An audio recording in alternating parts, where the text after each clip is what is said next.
Founder and CEO of Patientory. We've recently closed our $1.5 million pre-seed. Our company, Patientory, empowers users with actionable insights into their healthcare data while incentivizing them to make healthy behavioral choices. The Newchip accelerator really helped us overcome the challenge in being in front of potential strategic investors and being able to set up direct meetings within less than a week with investors that were on our dream list, but was really hard for us to get a meeting with. The Newchip program is a great space for entrepreneurs not only to come together and learn from each other, in our cohort groups, but really it's a safe space for entrepreneurs to get the connections that they need, whether that's through mentorship with individuals that would be beneficial to their companies and can go on to serve on boards and advisors, or to get in front of that next individual who will bring capital to the company in the form of investment, time, or feedback.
We live in a technology-driven world, where technology has penetrated every field known to man. But despite this penetration and the fact that technology is transforming our world, education systems are challenged. They're challenged to provide students with the technology skills they need to thrive in both their personal and career lives. And because of that, the world is threatened. It is threatened by a global technology skills gap which educators are challenged to close. This technology skills gap will leave 4.3 million jobs unfulfilled, costing the world $450 billion in unrealized revenue, 36% of which will occur in the United States. And to make things more interesting, 90% of teachers are not confident instructing technology skills to students. Therefore, in an effort to help solve this global technology skills gap, while also help provide a more diverse, innovative, and qualified STEM workforce, we launched Cisco Lab. Hi, my name is Aladdin. I am the CEO and co-founder of Cisco Lab, and here at Cisco Lab, we teach innovation. Me and my team launched Cisco Lab from our passion for EdTech, innovation, and STEM, and our desire to help provide a more qualified, diverse, and innovative STEM workforce. So what is Cisco Lab? Cisco Lab is a unique teacher-friendly STEM innovation platform that will help close the technology skill gap by enhancing technology skill proficiency in students by introducing them to electronics, programming, and STEM concepts. Cisco Lab's simple and short learning curve makes it ideal for teachers to teach and students to learn about electronics, programming, and STEM concepts. We refer to Cisco Lab as a STEM innovation platform. STEM because it integrates science, technology, engineering, and math. Innovation because we teach students how to use Cisco Lab to innovate and solve real-world problems. Platform because Cisco Lab consists of a software and hardware. Our hardware is something called a microcontroller. For those of you who are not familiar what a microcontroller is, it is a small chip or a small computer that controls other pieces of technology. And here's a fun fact. Despite you've heard of microcontrollers or not, we use them every day because they exist everywhere. From cars to robotics to medical devices to your fridge at home. They all have a microcontroller, or as we refer to, the core of all technological innovation. And that's why we designed a user-friendly microcontroller that can be used and taught by anyone. We also accompanied it with a unique and simple drag-and-drop programming language, or as we call it, coding without coding. Our STEM innovation platform will be accompanied by our user's guide and our interactive STEM curriculum, where with the help of our user's guide, we'll be teaching students how to operate the microcontroller, and with the help of our interactive STEM curriculum, we'll be integrating microcontrollers with the science concepts students learn at school. So our platform, accompanied by our user's guide and our STEM curriculum, will enhance skill sets of students, such as critical thinking, problem solving, computational thinking, physical computing, and innovation. Our startup will have 4 main revenue sources, with schools being our major clients. Our revenue sources include selling our STEM platform, our after-sales services such as training and technical support, our interactive STEM curriculum, which will be sold as a SaaS subscription model, and our STEM platform accessories, such as our sensors. The average value, or the average ticket per school, will be somewhere around $7,000. I know this may sound like a new idea, but we've been doing it for the past years in the Middle East. You see, Cisco Lab is a spin-off company of our successful Middle Eastern edtech company, Ibtekir, where with the help of our foreign entity, Ibtekir, we were able to inspire more than 50,000 students to innovate, in addition to achieving multiple international awards, such as awards from the World Bank and the European Union. We were also able to sell 7,000 of our kits in Jordan, West Bank, and Israel. Not only that, but our product is also trusted by the United Nations and the Arab Bank, in addition to hundreds of teachers in the Middle East. In regards to our market size, we designed a differentiated product that will disrupt a multi-billion-dollar industry growing at an annual rate of 6.75%. In regards to our TAM is $43.4 billion, which is the global amount of money spent on STEM education as per the fiscal year of 2022. Our SAM is $6.5 billion, which is the amount of money the U.S. government invested in STEM education programs as per the fiscal year of 2022. Our SOM is $35 million, assuming 4% of U.S. schools adopt our platform in the first 3 to 5 years with an average ticket value of $7,000. So let's talk about our competition. Our competitors include companies such as Arduino, Raspberry Pi, and Microbit, and some of you may be familiar with these companies. But let me point something out. We're not here to compete with anyone on the technical side. We're here to compete on the educational side. Meaning, we're not here to create the fastest, the strongest, or the smallest microcontroller or piece of technology. We're here to create the most user-friendly microcontroller that can be used by the vast majority of students. And to make that possible, we had to make sure that simplicity is our competitive advantage. And that's exactly what we did. As you can see here, this is how we compare with our competitors in terms of providing physical computing features, supporting a STEM curriculum, a suitable board size, plug-and-play hardware, an easy-to-learn programming language, no prior technical experience needed, and providing teacher training. Now let me introduce you to the team. There's me. I am the CEO and co-founder of Cisco Lab. I come with a 3 years background in marketing and a 4-year experience in EdTech. Then we have Ahmad, our CPO, our Chief Production Officer, who has 15 years experience in electronics production. Ahmad is our guy in China. He is the person responsible for manufacturing and sourcing. We also have Imad. Imad is our CTO. He comes with a 25-year experience in coding and technology hardware and 10 years experience in EdTech. Imad used to be a team leader at IBM, and he is an A&M computer science graduate. Thank you for your time, and before I sign off, I'd like to invite you to an hour of Cisco Lab to help you get a better understanding of what our product can do for students, to elaborate more on our success story in the Middle East, and how we plan on achieving an even greater success story in both the American and international markets. So please feel free to reach out at my email here. This is my phone number. I'm from Dallas, Texas. This is our website, and I hope I hear from you guys soon. Thank you very much.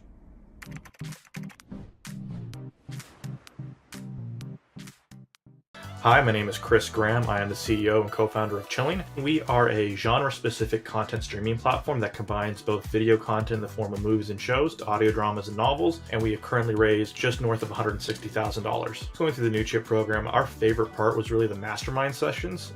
Those were really unique and really amazing for us to sit down not just with an advisor, but also with other people within our cohort, companies around the same size as us, going through the same growing pains that we were, and working together as a community to overcome very similar problems that we were facing. So we really enjoyed that opportunity to sit down and meet with other founders, co-founders. If you're an entrepreneur out there looking at joining the Newchip program, it's an amazing opportunity to not only connect with different people that have gone through it, that have raised money, that have built a company, that are building a company along with you, but also the benefits you get with Newchip, connections with potential investors and things you have access to, cap table management with Carta, or whether it's AWS credits. There's a tremendous amount of benefits that far outweigh any potential cost that you have in the Newchip Accelerator program. So if you're considering it, I would definitely lean in, look very thoroughly, and jump on board. It was an amazing experience for us, and we do it all over again.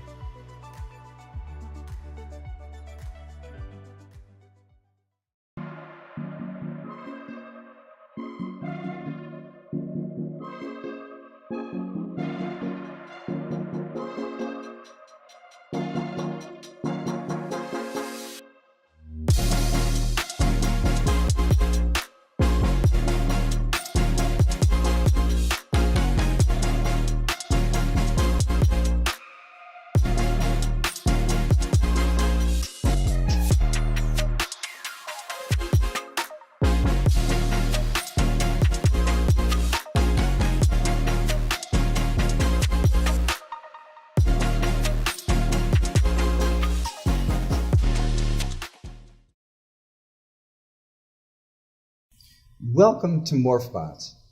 What does it take for your students to have a meaningful learning experience? Current educational kits are oriented toward the most advanced students. They cost hundreds or thousands of dollars. Because of the expense, only a few kits are available for a class. MorphBots provides an experience every student will find fascinating. Electronics is made super simple by using electronic parts in the form of modules. The modules snap together. In minutes, each student, without using tools, can construct their project. This child is building a model car that can move according to a program she has written. Computer programming used to be complicated. Now, programming is easy. Block programming is a method of assembling simple blocks of code to form a complete application. The car is next to the child on the table. The student can make the car move however she wants with the click of a mouse. Here she selects a circle, then she selects the path of the car to be a heart. The student can make the car move however she wants with the click of a mouse.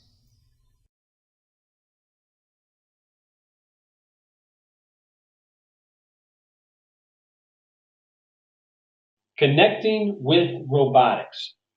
MorphBots is revolutionizing STEM education. Students are bored. Students are failing to learn in a system that discourages them from learning. Millions of STEM jobs are going unfilled now because students entering the market are not qualified. STEM jobs pay 2.5 times more than non-STEM jobs. How big is the opportunity? In the U.S., the total available market for U.S. educational games and robotic kits is $12 billion. Of this, the serviceable obtainable market is $600 million. Morphbots is making robotics fun and cool. Students without any experience using tools or writing computer code use the Morphbot system to build projects. Schools build student interest and student success through Morphbots.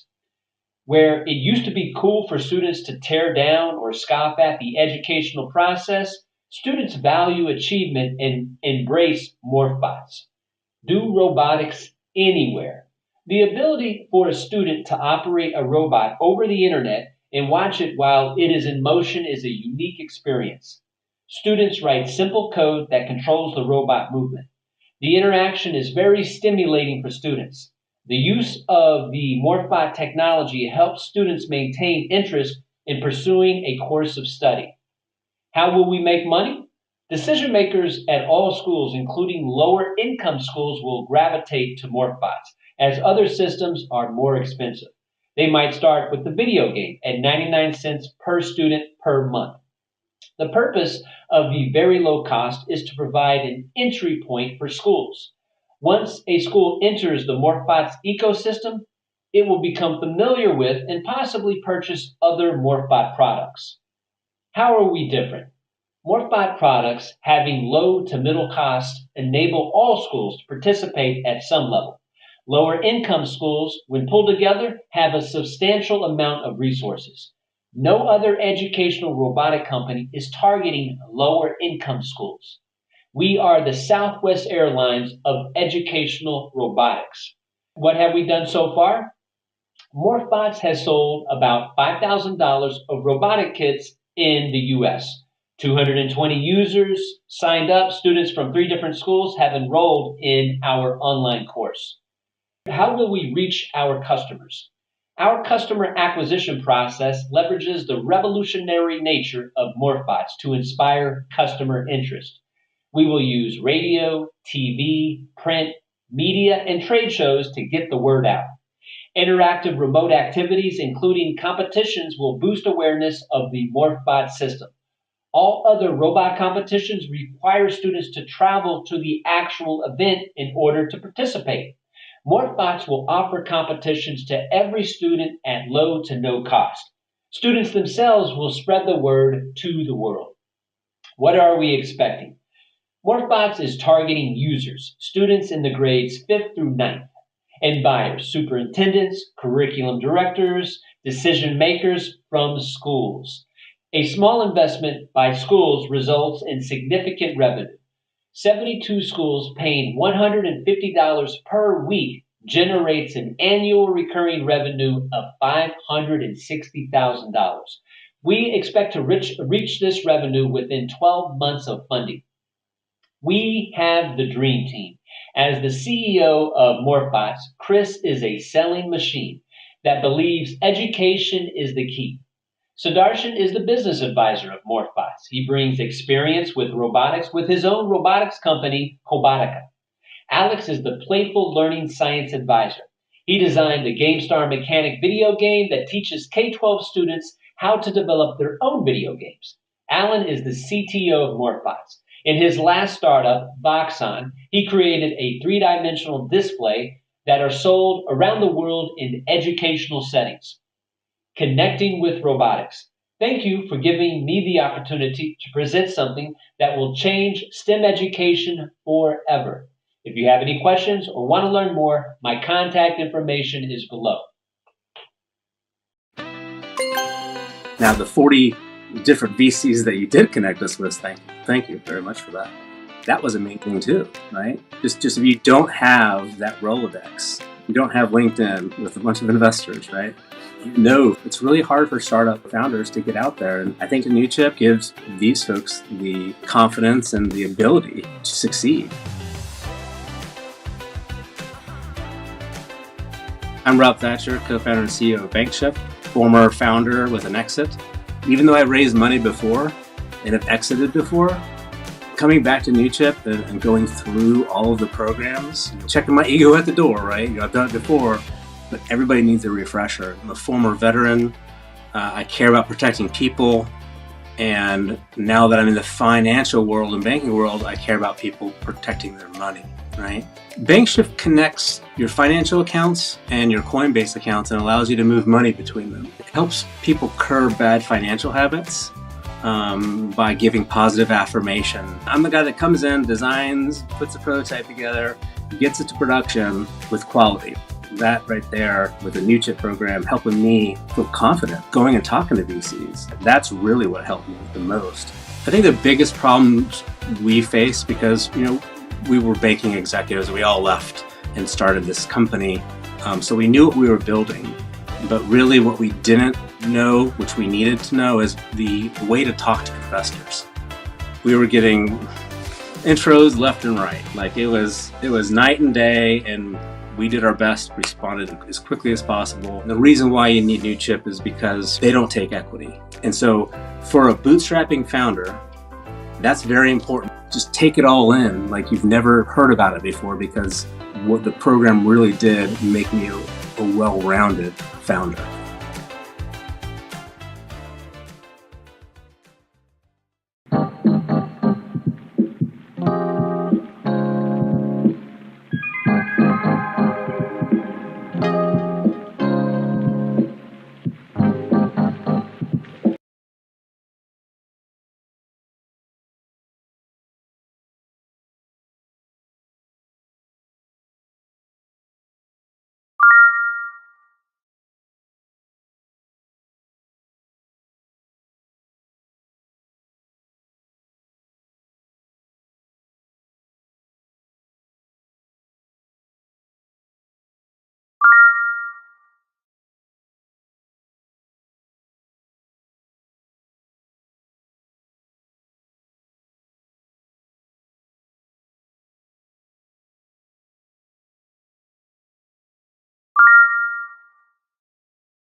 Hi, we're WisePath, the first game engine that measures and trains soft skills while you play mainstream video games, the same video games that we play to have fun.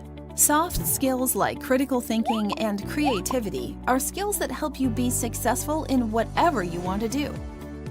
Basically, soft skills represent your knowledge on how to be, while hard skills represent your knowledge on how to do things. Recent global events like the increasing use of AI and COVID have created an increased demand and an appreciation for soft skills in the job market. Until now, soft skills were measured by taking long and tedious written tests. The scientific community proved that video games are a much more effective way to improve soft skills. WisePath measures, improves, and trains soft skills using mainstream video games, the same video games that we play to have fun. Thanks to our unique and exclusive methodology, we can monitor how your soft skills improve while you play, measuring your proficiency and tracking your progress. Improve your soft skills by playing fun and entertaining video games with WisePath. Good morning. My name is Gianluca Ferreni. I'm the founder and CEO of WisePath. I have 25 years of experience in startups and B2B technology sales. This is my fourth venture, the second as a founder, including one exit. The pandemic has changed the job market dramatically, making soft skills more relevant than ever in reducing employee turnover and increasing productivity. They are the single most important indicator to predict company and personal success. So executives love them, HR managers want them, But the problem is that more than 2 out of 3 companies cannot train them because soft skills are difficult to measure and expensive to train at scale. This is an expensive problem because not training soft skills can cost a company more than $300,000 a year in employee turnover alone. This is where WisePath comes in, a scalable, intuitive, and entertaining way to easily measure and train soft skills by using mainstream video games.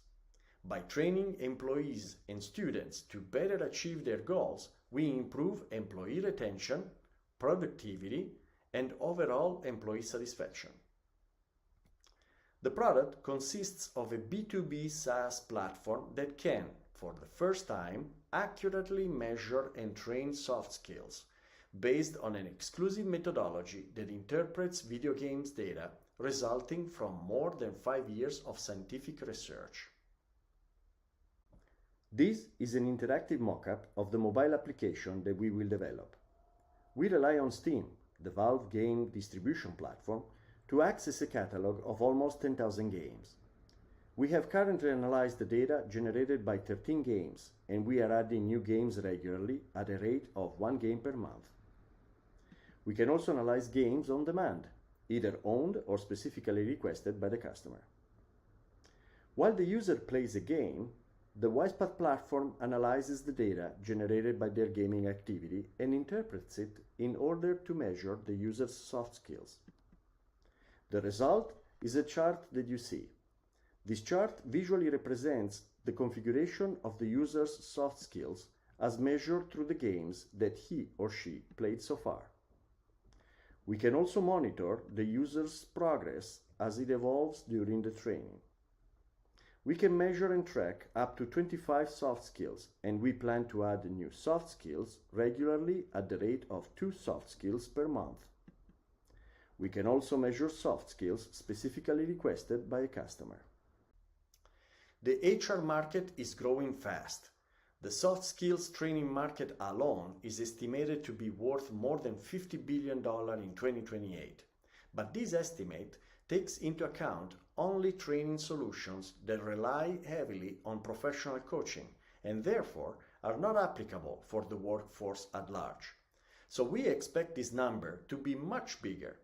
We have estimated our SAM to be worth $5.8 billion, and our financial model projects us to reach 1% market share in 5 years, for a total of $58 million in revenue.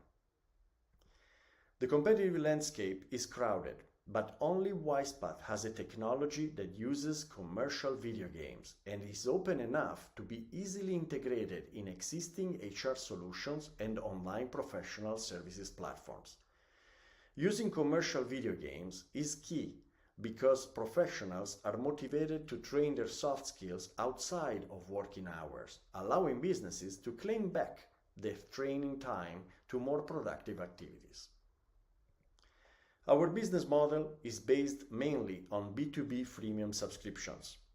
Our offering will initially be focused on helping clients improve the selection of Gen Z and millennial new hires. As our clients experience the benefits of our service, we will be able to expand the training to other organizations within the company. Our targets are university career offices, corporate HR departments, and startups with a pressing need to improve the effectiveness of their hiring. Thanks to the openness of our solution, we are able to reach our targets through HR services companies and online recruitment and employment services platforms such as Monster, LinkedIn, and Manpower. Our goal is not to substitute current traditional soft skills training solutions, but to complement them in order to scale to reach the entire workforce, in this way enabling our partners to increase significantly their revenue opportunities. In 2021, we began testing the technology by launching a desktop-based prototype. It has generated relatively significant revenue, considering the fact that we could support only trials and proof of concepts. Our goal is to launch a subscription-based SaaS platform, expand it to mobile, and introduce AI. In Q1 this year, we have already generated 50% of the entire 2022 quota with only inbound sales. We expect our revenue for the end of the year to be near $100,000. We are in a particularly favorable moment for soft skills and HR tech companies. After COVID, the demand for soft skills has skyrocketed, and so has the HR tech investment sector. In 2022, it has reached a record deal transaction value of almost $11 billion, growing by more than 280% since the pandemic in 2020. Last but not least, the team. Beside me, by my side, my co-founder Adrian Juhat, a veteran CTO and COO that has built and operated massive internet infrastructure solutions. Paula, specialized in HR, helps us with sales in Spain and Latin America, while Flavio and Sergio are the two brains behind the methodology that made all of this possible. We are also grateful for the support of our stellar advisory board. Nicola Rossi is an international HR executive who spent 20 years at Monster.com, running their Italian subsidiary. David Hurley is a CFO specializing in sales operations and go-to-market, who was part of 4 corporate mergers, 3 of which among publicly listed companies. And finally, Chris Melisinos. Chris is a veteran of the gaming industry, with ties with pretty much every game publisher on the planet. This is all from WisePath. Thank you very much for your attention.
Hi, I am Dr. Vikas Kaushal. My name is Manit Kaushal, and we are the founders of UPI Study. So, we come from a family of 4 generations of educationists, and I'm the 4th generation. So, we came up with the idea of UPI Study when I was doing my bachelor's, and we found out that 1 credit out of the total 120 credits of a degree costed more than $1,000. And we got to know that a lot of students who want quality education from countries like US, UK, and Canada weren't able to afford that education from their dream universities, and we wanted to make that possible. So that is why we started UPI Study. We at UPI Study act as a bridge between students and their dream universities.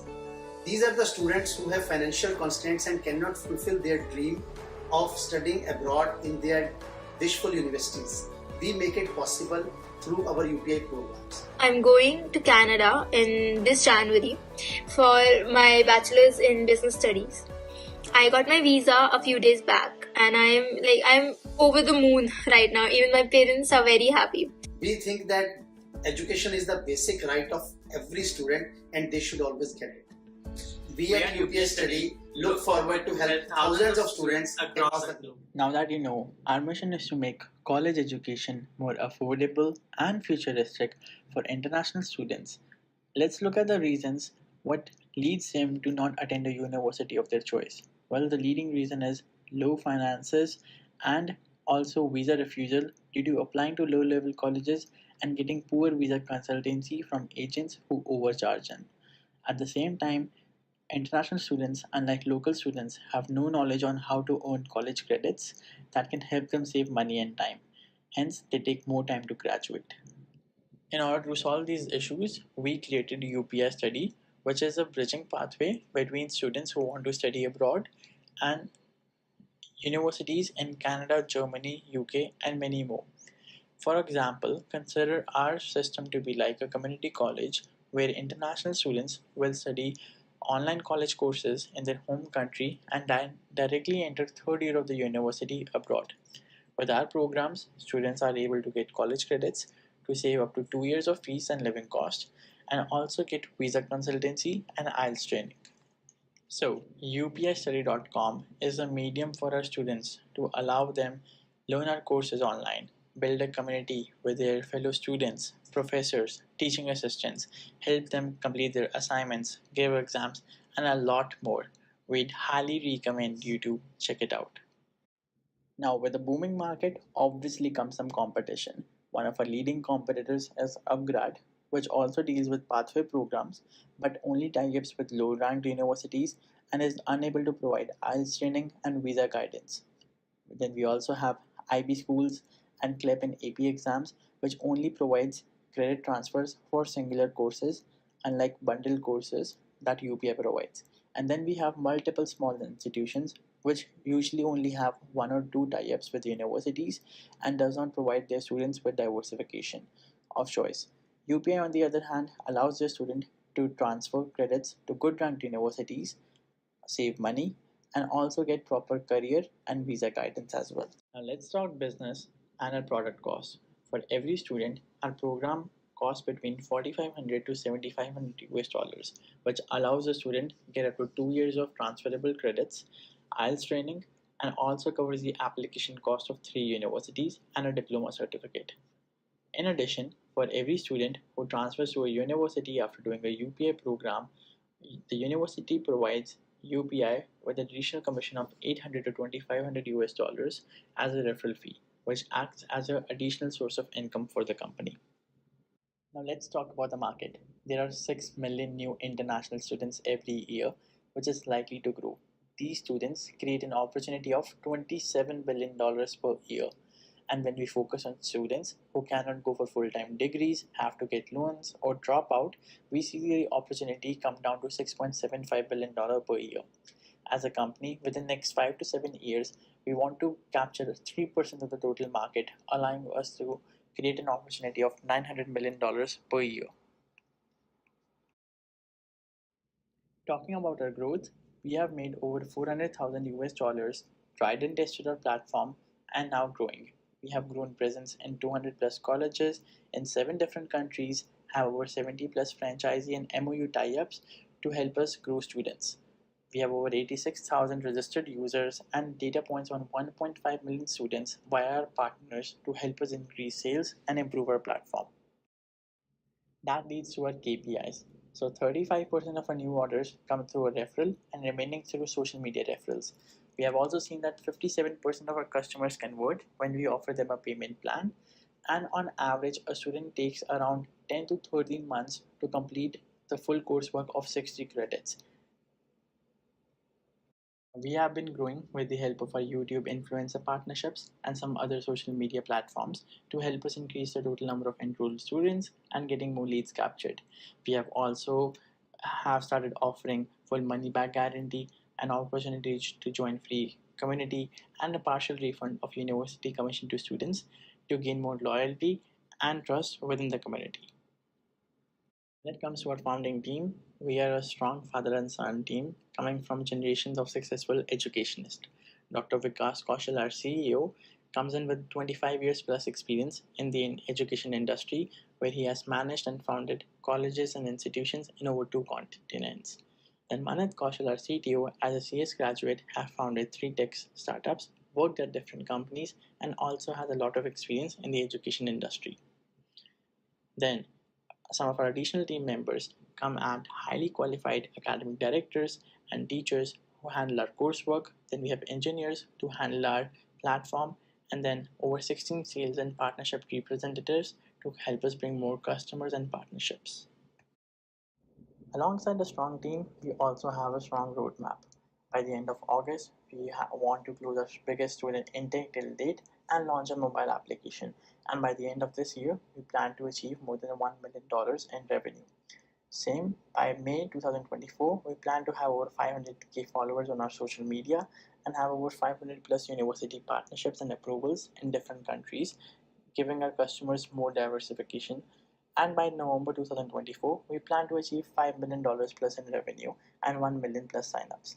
Well, education industry being popular also comes with popular IPOs and exit stories, like Upgrad raising over $225 million, IDP with its IPO, and IDP and EDS acquiring and investing in college tech companies. And that is UPS Study. We look forward to hear back from you. Thank you. My name is Christopher Castro, and I'm the founder and CEO of Urgently Health, and we are currently raising $550,000 in this pre-seed round. Urgently Health is humanizing healthcare by improving patient communication and accessibility. Our mission is to expand access to unscheduled care for patients regardless of timing, language, social status, or capacity in order to decrease their stress and get their pains relieved quicker. Through Newchip, I was really able to expand the company and also get access to a lot of support services through the mentors, the advisors that Newchip provides. Newchip really taught me that it's not so much motivation that will get you through as it is discipline. The challenge that I was able to overcome through Newchip was setting a lot of the foundation for Urgently Health to become an investable company. You should join Newchip because of the community it provides. I think it's a very important resource, and I felt that through Newchip, I was actually being approached by many advisors and mentors. Newchip also allowed us to really target our market and understand our product better than we had ever thought it before.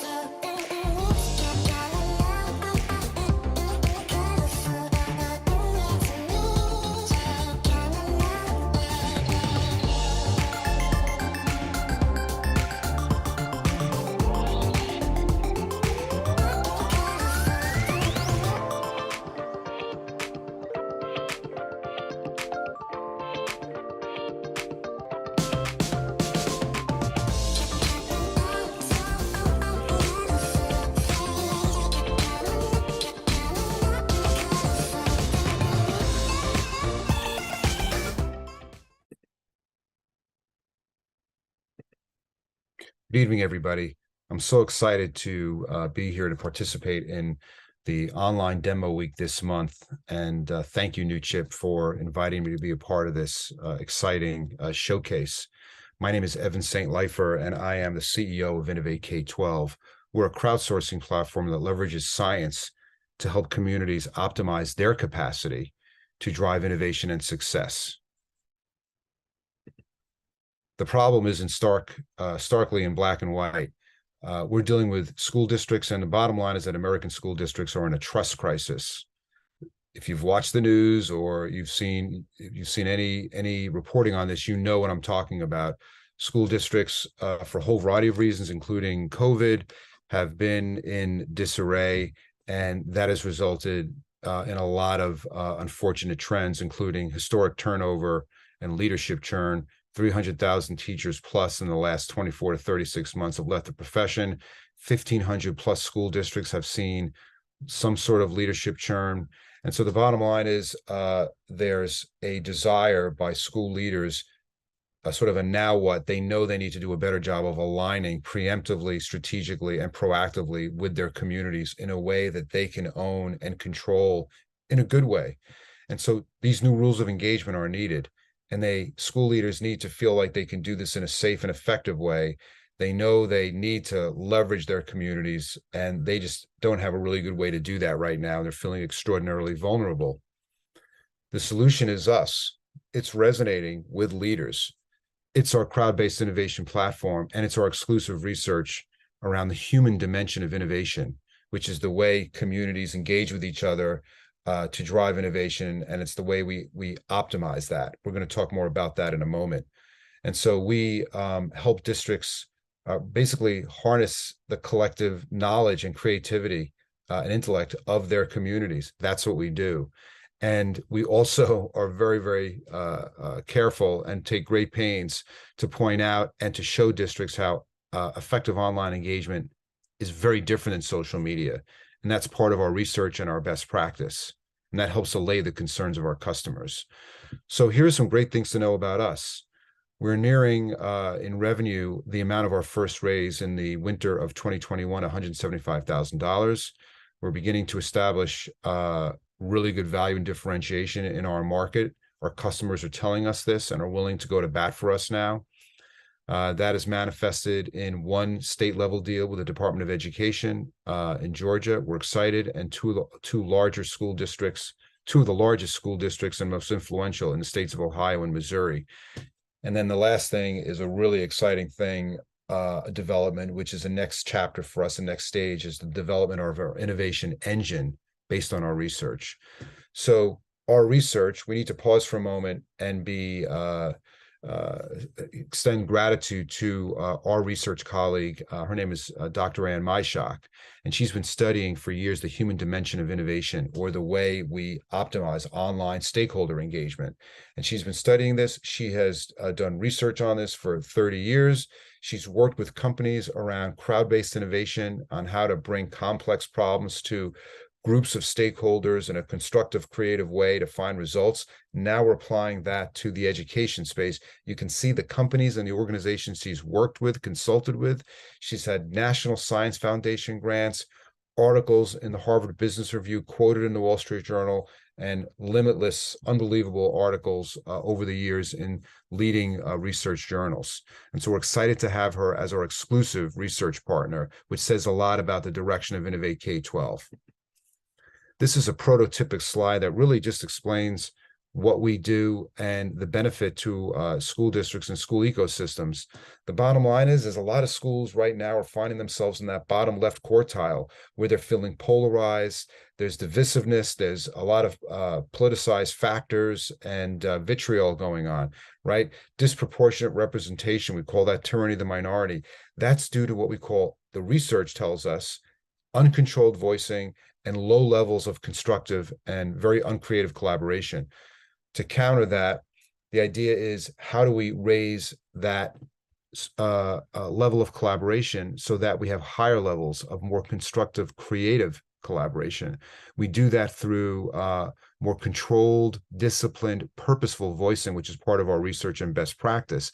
This manifests in strategic planning, heightened knowledge sharing, continuous improvement, shared vision, distributed leadership. These are all things that schools want and aspire to. And with our best practice and our guidance and working with us, they can get there through our portal and our platform. Speaking of which, it's a mechanism. It's three facets of our service model. We have a customer journeys portal for them where they can go and get all kinds of resources that they could use to drive these events that we call them, their engagement initiatives or events. All the magic happens in our engagement platform. That's where we invite people, we drive people to be part of our initiatives and engagements, and then we deliver very, very sophisticated but intuitive data analytics, the deepest in the field by far. And the value is the correlative aspect across multiple data sets that schools are finding so valuable and getting deeper insight from us on. And we're delivering, and our customers are happy and going to bat for us with other referrals. We have an opportunity in the market. We think the sweet spot are medium-sized districts, with around 15,000. If we maxed out on that, that would be $120 million in revenue. Competitively, we have a great opportunity. We're more collaborative. We do deeper data correlations. We're far ahead with schools in terms of value around helping them with strategic planning because of our best practice. And of course, we're research-based, and that's really what we're hanging our hat on, and schools and districts are responding.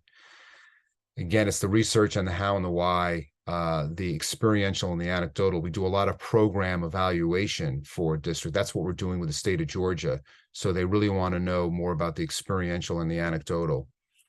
This is really cool, our innovation engine, which is us taking our research on the left and through that teasing out criteria, benchmarking metrics that allow us to determine to what degree an organization or community is innovative or creative by giving them an assessment and having them, basically by giving them delivering them a score and then working with them. So this is a game changer. We have the proprietary research and content to make that happen. So we think there's a great future in that. Our case studies involve students around elevating student voice, elevating teacher voice. It could be around mental and emotional health. It could be about issues relating to instruction or behavior for students, when we do teacher voice. And then in Pike County, we surveyed hundreds of students to get their voice around some of their best learning experiences. So these are all use cases, and we also do a lot with workforce development. Our revenue is exciting for the next 5 years. This includes a $750,000 raise at some point. Does not include anything after that. But this is what our revenue projections look like, and we're excited about meeting these revenue projections. Our business model is essentially an average sale of 10,000 with new customers coming in estimated at 300 over the next 36 months and very high renewal rates. This is a subscription business, and we're excited about the renewal opportunity. Our traction is very promising, $12,000 a month in MRR, 15 customers, and an unweighted pipeline of around $600,000. The team we're super excited about. Besides myself, we have a great COO. We have a design director who's brilliant. And as I mentioned, Ann Myshock and our business folks and our superintendent expertise with Dr. Michael Connor. So we're super excited about what the future holds for Innovate K-12. And we appreciate you allowing us to be part of this Newchip collaborative. So thanks very much for the opportunity.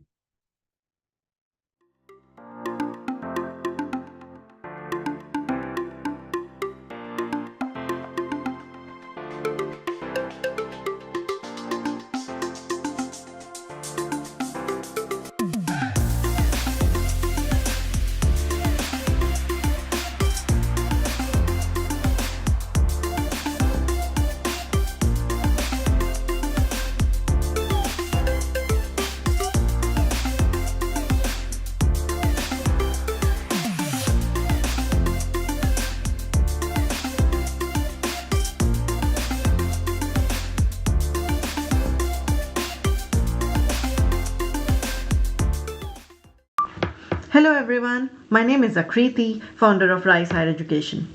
RISE is a counselor-supported AI-driven global admission platform. Do you remember the time when you applied to the universities? Well, guess what? Those endless research, counseling appointments, and expensive test prep are still daunting the students. What if I tell you there is a free SaaS-based platform which provides full counseling and admission lifecycle to any university or college worldwide? Presenting RISE, one-stop solution for all higher education aspirants. I myself is a pioneer admission counselor with 15 years of higher education edtech industry experience and accreditation from governing bodies like PEER, ICF, IDP, and British Council. My journey started after my brother got admission into a California State University campus for his master's. Our whole family was very proud and happy as he was the first in the family to go abroad for the higher education pursuits. I, on the other hand, was fascinated with the sharp contrast in US and India education system, and so my inquisitive self devoted my career to education counseling. But as I dug deeper, I realized how he was misled by his counselor. Yes, you heard it right, misled by his counselor. How his interest got diverted towards lesser selective commission-yielding institution, even though his academic profile and GRE score have potential of getting admission into a much higher ranked university. This affected me. This was an eye-opener that how this noble profession is following some ethical practices. That even meritorious students after paying for counseling are defeated by business interest. I'm happy to report that in the last decade and a half, while working with various established counseling houses, including both analog joints and startups, I've helped more than 10,000 students and parents overcome this huge mammoth headache of solving complicated university admission process, achieving their dream of studying in Pedigree University with 46% placement in the top 50 universities and Net Promoter Scale of 9.2 plus. In this journey, I understood the students' pain point very well and saw similarity among Indian and US students' expectations as well. Now, in this AI tsunami, I would like to utilize technology to better service tertiary education seekers by empowering their profile. Our technical co-founder on board is a UI architect with 16 years of experience, and together with the right team, we are building a robust and effective global admission platform for today's students. Effective enough to help my 5-year-old toddler with his admission process when his time comes. Let's dig deeper into a problem statement. Statistics show up to 68% of tertiary education applicants offer private counseling. Market research for student discovery revealed that 79% of either kind of counseling users have described it to be incomplete, misleading, time-consuming, and expensive. Even after spending $200 an hour for premium counseling and approximately $10,000 to $12,000 for test prep classes, students and parents are putting a combined effort of 400 to 500 hours in this exhausting exercise of perfect university course selection and university applications. Students have to hop from one service provider to another in search for a complete set of services. A study conducted by the National Bureau of Economic Research finds that low-income students are often steered towards commission-yielding or lesser selective colleges, even though their academic qualifications are to attend more prestigious institutions, just like their high-income counterparts. On the other hand, universities often discover mismatch among students' expectations and their offering. Institutional audit reports are now detecting increasing number of incomplete and misaligned applications, resulting in 38% of the seats in universities and colleges running unfulfilled every year. What if we solve this? What if we build this gap to give students their right to intuitive counseling?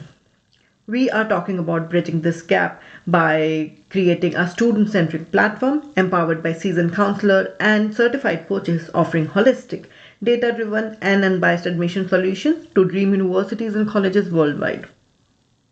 Did I say it's free? Students can save a fortune and utilize it towards paying for their education.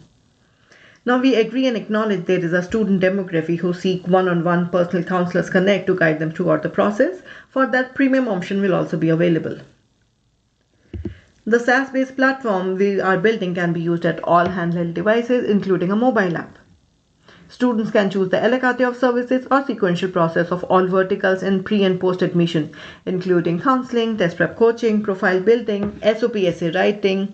Even after 6 months of filing an error-free application, we will provide additional support services to cater to their financial needs of eligible scholarship, education loan listing, visa application guidance for international students, pre- and post-departure value-added services to smoothen out their initial settlement charts.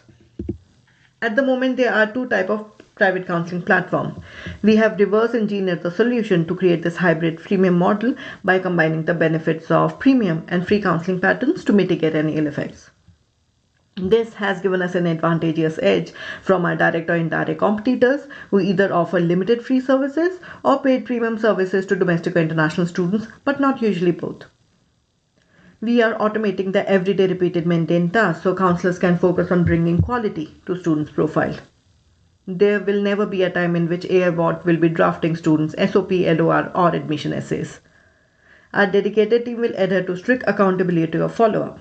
We will have GPT-4 integrated chatbot and 24/7 online counseling room having universal language processing capability so students, parents, grandparents or their legal guardians feel comfortable and get answers to their queries instantly. Identifying the current market trend shift, we are also extending our services to non-degree yielding diploma certified skill level programs as well. In 2022, there were 275 million students worldwide. Out of these, 61.7 million students were in US and India. With the right marketing strategies, we are projecting to benefit 0.3% of international student base in US and India and 0.1% of domestic student base, totaling 66,000 students with an overall income potential of $10.02 million at the end of first application year. Our business revenue model is B2B2C, wherein we will work as university appointed representatives to mentor students through their applicant journey in exchange for a placement commission earned from universities or application aggregators, which is usually between 7 to 12% of first year tuition fee. Income potential averages out to $500 for international students and $100 for domestic students per enrollment. Value-added services like education loan, accommodation, flight tickets, bank accounts, SIM cards, currency exchange, etc. can also add to another 20%, ranging from $50 to $150 per invoice.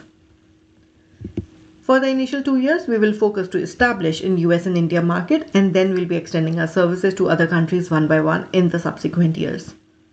We will also move from online-only platform to setting up branch offices to service 1 million students and reach to projected net income of $140 million by the end of year 5. To test the waters and check market validity, I have decided to venture out as independent education counselor in Charlotte, North Carolina in January 2022. I served more than 160 students and also made a revenue of $42,000. Along the way, we have built a network of 1,400 universities and colleges as well as 15 education loan providers. Now, as we transition from a small scale to a startup, we are excited to digitalize our services and reach even more students in need. We have started our product development this month, yay, with a scholarship vertical, wherein we are using K-algorithm to calculate Euclidean distance universe listing to deliver personalized result. We will be launching different verticals in iterations, so to continue to create buzz among students as well as maintain their involvement with us. We are currently building this digital counseling platform with fellow education enthusiasts and technical geniuses to prepare our product till August to be ready to serve for the first batch of early applicants who are applying for 2024 intakes. We will be seeking merger and acquisition of application portal and education loan and refinance provider in year 4 and exploring serve merger and acquisitions exit option from year 5 onwards. Some of the latest industry acquisitions are shared on your screen. For any questions, contact us on the details provided. Thank you for your time.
Welcome to Playbook, the most powerful network and edtech solution for women in business. Now, girls do really well in school. They actually get better grades. But when women cross over from school to the real world to work, they overcome a couple of challenges, or they have to overcome a couple of challenges. They lack role models. So you really can't be what you can't see. They lack coaches and mentors. They lack soft skill training that they need to thrive in the workplace. And they lack access to network. It seems like we understand the playbook to school, so we can hack it, thus getting better grades. But when we cross over to work, what is the playbook to thrive in the workplace? That's why we decided to build Playbook for every woman in the world. Playbook is masterclass for women. We're not really reinventing the wheel here. We've taken a $4 billion business that's based in the US, reverse engineered it for the market in MENA. Now, the most exceptional women of our times from the Middle East are delivering these master classes. I'm talking former ministers, women who are running billion-dollar companies, some of the best VCs and angels out there. We also are building or have built a career toolbox that has an engaged community and offer mentorship at scale.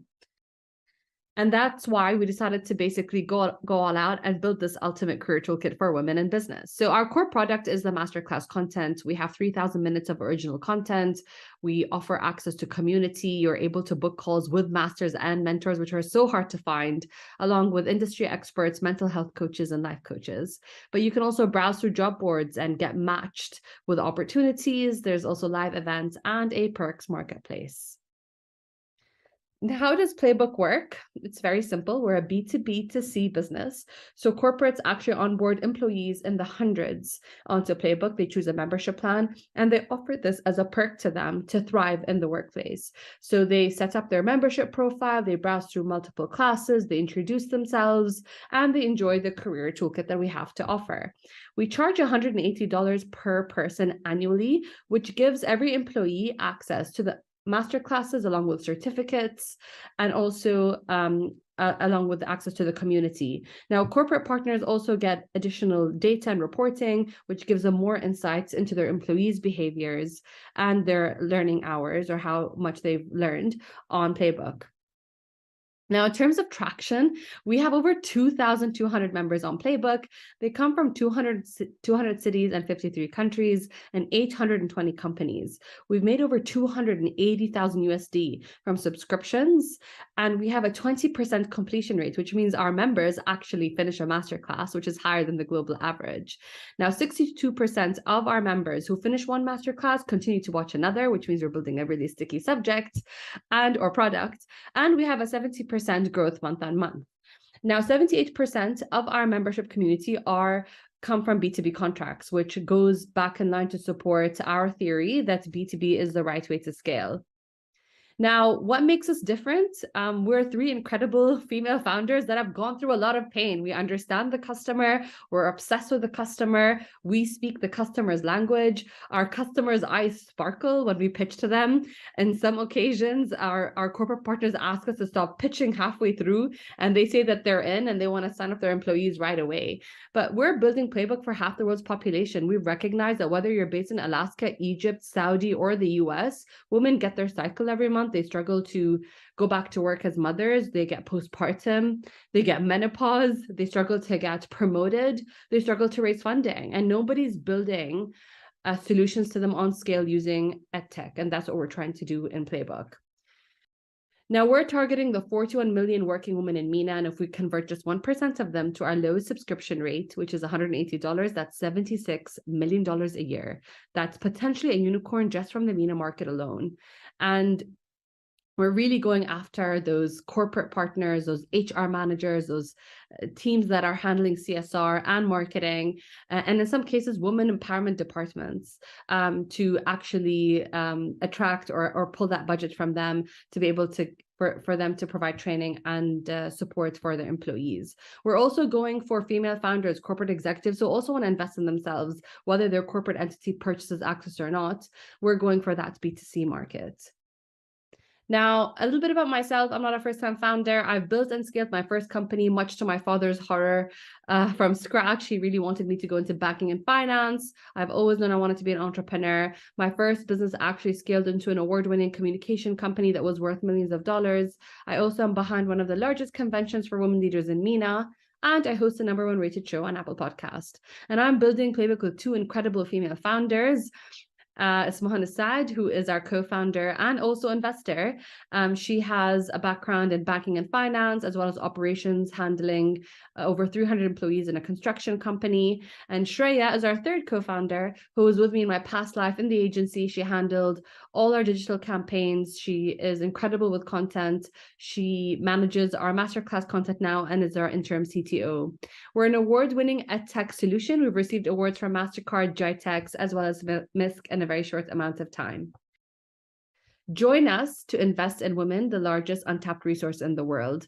We've raised a pre-seed round of 700,000 USD through regional and global investors, and thank you. Hi, I'm Renze van Dijk. I'm the CEO of Woonduurzaam, a one-stop-shop cloud platform connecting homeowners with high-quality providers of energy-saving equipment to accomplish energy zero living. And we have currently raised over $3.5 million. Customers love our company because of the total integrated plan that they get for their homes to bring it to energy neutral. Afterwards, for the customer journey that takes them there totally worry-free.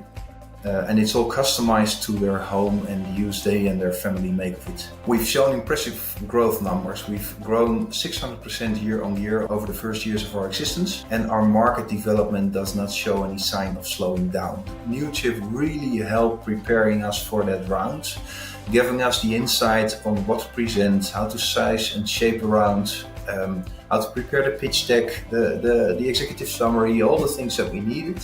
Train us and to help get us in front of investors. I had pitched before, but working together with Newchip really gave me the confidence in our proposition, in our story, in my ability to tell it. And I think it's essential to have that, to be able to accomplish a financial close and really attract the investors that we need. The confidence to pitch it and really go for it and be successful in the end, that is really what changed in us. And that's definitely due to Newchip helping us. The Newchip accelerator really helps you. They're excellent people to work with. Don't think twice. My advice is join. You won't regret it.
Hey, I'm Eugene, co-founder and CEO of Level Up Basketball, a smart basketball coach powered by AI. Every basketball fan wants to improve their skills on the court. When I was a kid, I had no access to basketball training knowledge, and my high school coach had very little experience. Even today, 70% of basketball fans cannot afford $1,500 per year for in-person training with a coach. As a basketball player, I know that free videos from YouTube and Instagram can be challenging to use for personal training and progress tracking. I have 2 kids, and they grew up with mobile games, so gamification is now considered as industry standard to keep users engaged in any activity. If you've ever tried asking for basketball advice on Reddit, you might know that it just doesn't work. That's why we decided to democratize basketball training by offering a community-driven mobile app powered by AI. We have hundreds of high-quality training videos created by professional coaches. Our supportive community of like-minded people and gamification mechanics help players stay motivated. With our smartest AI coach, any player can get 24/7 advice for basketball training. We also have integrated marketplace of human coaches who provide affordable online training sessions worldwide. The basketball market is expected to triple in size within the next decade, driven by extensive media coverage and the increasing popularity of outdoor activities. Basketball is more than just a game. It's a lifestyle and a great way to make new friends, get physical exercise, and have fun. In our world of lonely people, it's incredibly important. Basketball is one of the most popular sports in the world, with over 2 billion fans and 500 million people who actually play basketball. Our total addressable market is over 30 billion. Strava, a popular app for runners, recently announced that it has reached 100 million users globally. We want a similar level of success for basketball.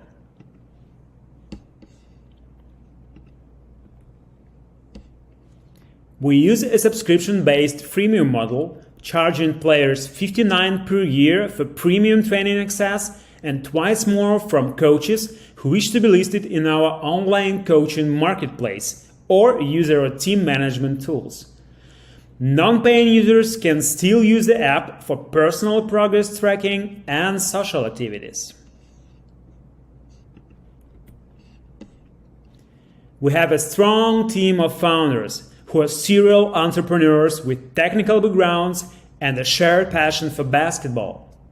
I have a proven record of scaling companies to 150 million users globally and 100 million annual revenue.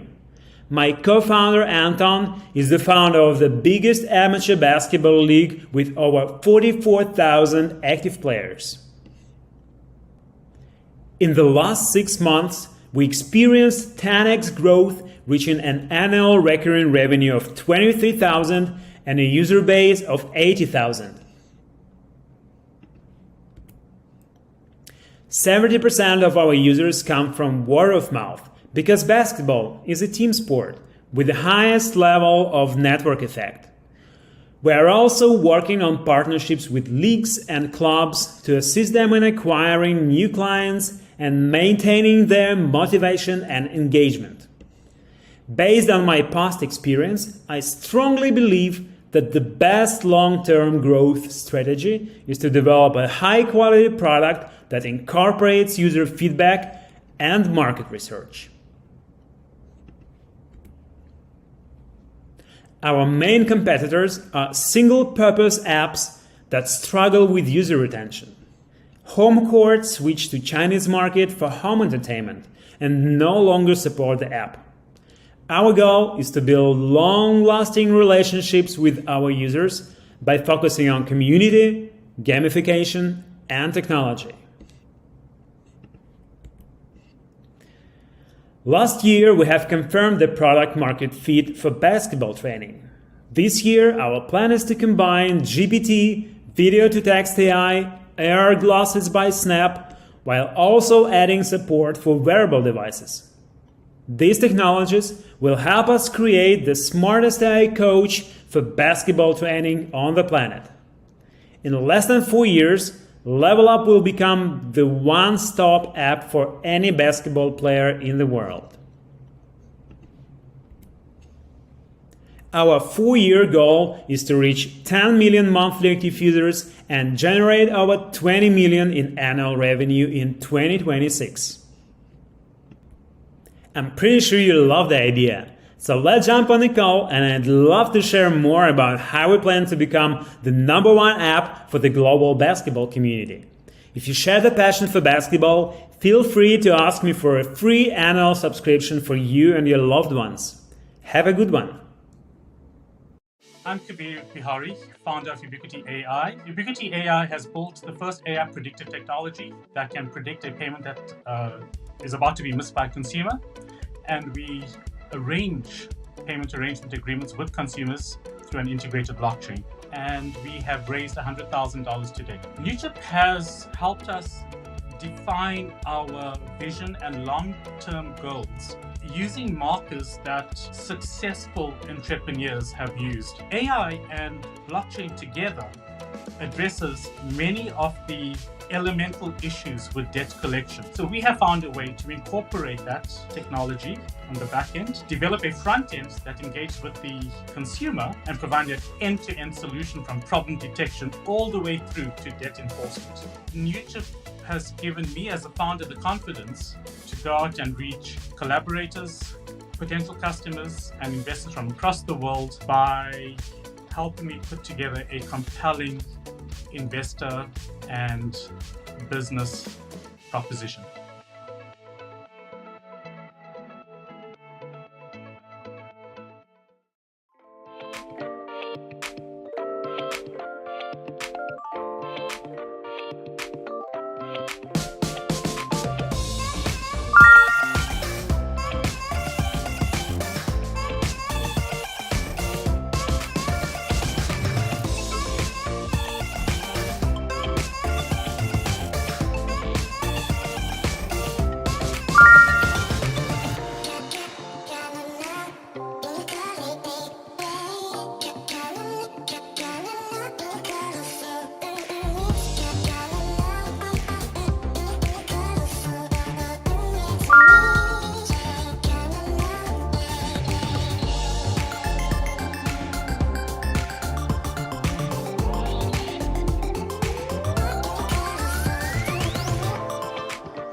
Hello, my name is Jeff and I'm one of the co-founders of My Challenge Creator, the ultimate coaching transformation app. Now, I had success as an entrepreneur in the video game industry, but my heart wasn't in it. I left that to get my master's in spiritual psychology where I was introduced to coaching, and I instantly knew I had found my purpose. But after graduating, I quickly realized that there was a huge difference between being a great coach and building a great coaching business. And after struggling for longer than I cared to admit, we built the first version of the platform you're about to see. And I immediately realized that I had hit marketing nirvana, as well as creating a way to hold people's hands virtually while they started to form a new habit, the real key to any change. By giving people a simple way to try me and get a taste of the transformation possible by working with me, they naturally wanted more of what I had to offer. My practice quickly grew. But the real opportunity came when my network of coaches expanded, and I realized that most of them were just like me when I started. They were great coaches, but terrible marketers. With My Challenge Creator, coaches, trainers, authors, speakers, and course creators can easily create a semi-custom app to generate leads. They simply add a little bit of their own content to one of our proven templates and they're good to go. No coding or tech experience needed. It's just plug and play. Here are just a couple of the hundreds of coaches who are already seeing the benefits of My Challenge Creator in their businesses. I just finished running my first challenge and I am so impressed. I'm starting to get a number of people refer business to me, and I had a few of my clients in the challenge and they just hired me to run this challenge for their whole company. This challenge has been a game changer for me. It's been allowing me to scale my business in a way that I wouldn't have been able to do otherwise. So I'm a coach and I'm trying to impact as many lives as possible. And this has been a great blessing in my business. It's always interesting to me when people say it's not personal, it's business, because I think all of our businesses are personal. And that's the thing that I love about the platform. It allows me to personally interact with all of the folks that I am looking to teach this information in a really scalable way. I can't think of a better way to build real relationships with all of the folks that are interested in knowing you and really help impact the change that they want to have. Now let's take a deeper look at My Challenge Creator and the opportunity it holds. The coaching industry has been growing like crazy, but 82% of coaches go out of business within the first 2 years. Why? Not because they're not great coaches, but because they lack an easy way to get new clients and to scale their businesses. You see, coaching is a high-ticket offer. However, the current methods to get the word out on their coaching businesses are typically social media, writing books, or creating online courses. And the problem is that all of this takes a ton of time and unfortunately doesn't work. So coaches spend the majority of their time doing things that don't actually lead to more business. My Challenge Creator transforms a coach's content into an engaging digital product that generates leads, allows them to coach one-to-many, and supports their clients' long-term growth with proven science-based templates. Using the latest in gamification, social media triggers, and positive psychology, My Challenge Creator turns personal development into a game. A coach just has to take a little bit of their own content from their book, course, social media, or even just one of their coaching principles and load it into one of the challenge templates. And out the other side comes a beautiful, customized, gamified challenge experience every time. This creates a taste of the transformation possible by working with the coach, turning new prospects into lifetime clients and raving fans, allowing coaches to not only create a constant stream of new clients, but to serve more people and scale their businesses over time. We have a traditional SaaS model with a 14-day free trial that moves to a monthly or yearly subscription. Our base price is $99 a month or $990 a year. We currently have 125 paying clients. Our MRR is $20,000, and we have an 85% retention rate. My Challenge Creator works for any kind of coach or trainer, from wellness initiatives to leadership training to coaches who help moms focus on self-care during the pandemic. One of my favorite success stories is Kevin, who left his corporate job with a mission to bring more gratitude into corporate America. When he met us, he had a 2-hour training, but no way to reinforce his training or to scale. Now he runs gratitude challenges all over the world and is able to provide real metrics as to their impact. He recently opened accounts with AWS and Pfizer, due in large part to My Challenge Creator. Our journey involved a major pivot in 2020 from a service model to a true SaaS model. We identified our ideal customer and tailored the platform accordingly. In 2021, we launched our MVP, got our first beta users onboarded, and implemented early customer feedback into the platform. In 2022, we achieved full release of the platform and have grown our user base to over 150 clients. Our go-to-market strategy is three-pronged. First, we have a robust affiliate program. The coaching industry is extremely collaborative and frequently share the tools that are working for them with their networks. Word of mouth has been the main way we've grown so far. Our affiliate program rewards continual referrals and has created a nice, consistent flow of warm leads. We've recently brought in a marketing specialist to help us dial in our advertising, funnels, and touchless conversion process. We've recently started ads to cold traffic on Facebook, Instagram, and Google. We currently have a 45-day payback period and a CPA of $115. We had our best month so far in December with 25 new signups. And third, we have several opportunities to work with large partners for events and JVs that will bring the possibility of large bumps in revenue and signups in a short period of time. The competitive landscape is growing and typically falls into two categories: gurus and tech platforms.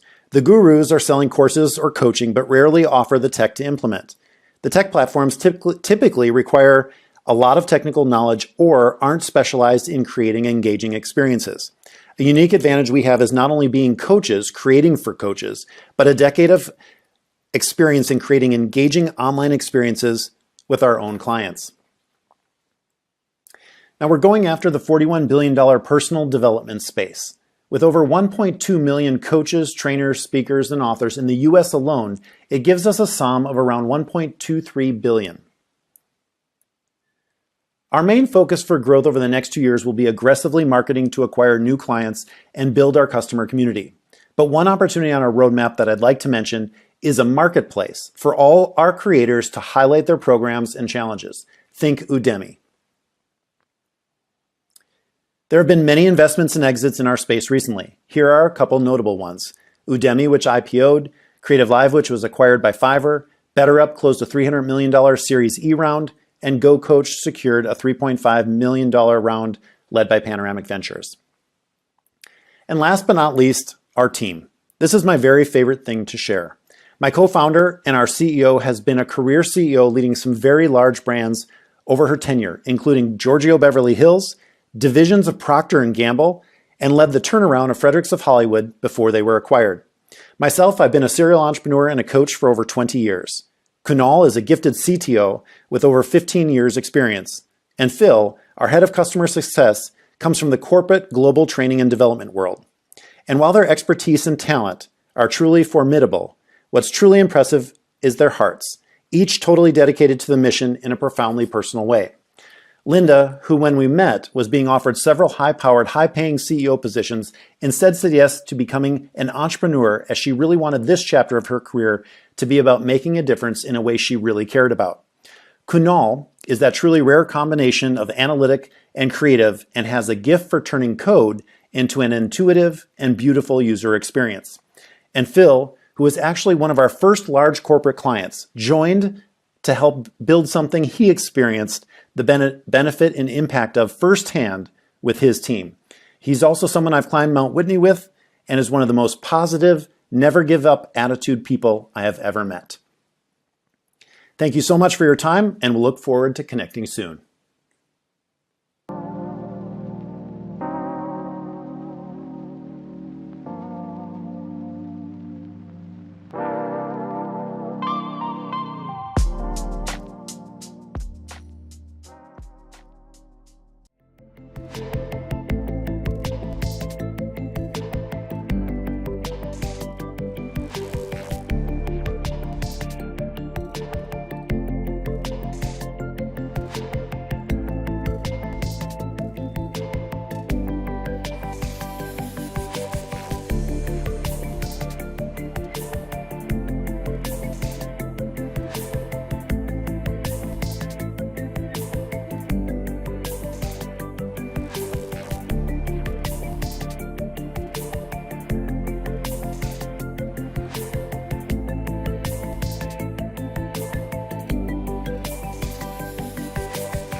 Hi, I'm Andrew Strauss, co-founder and CEO of Navengage.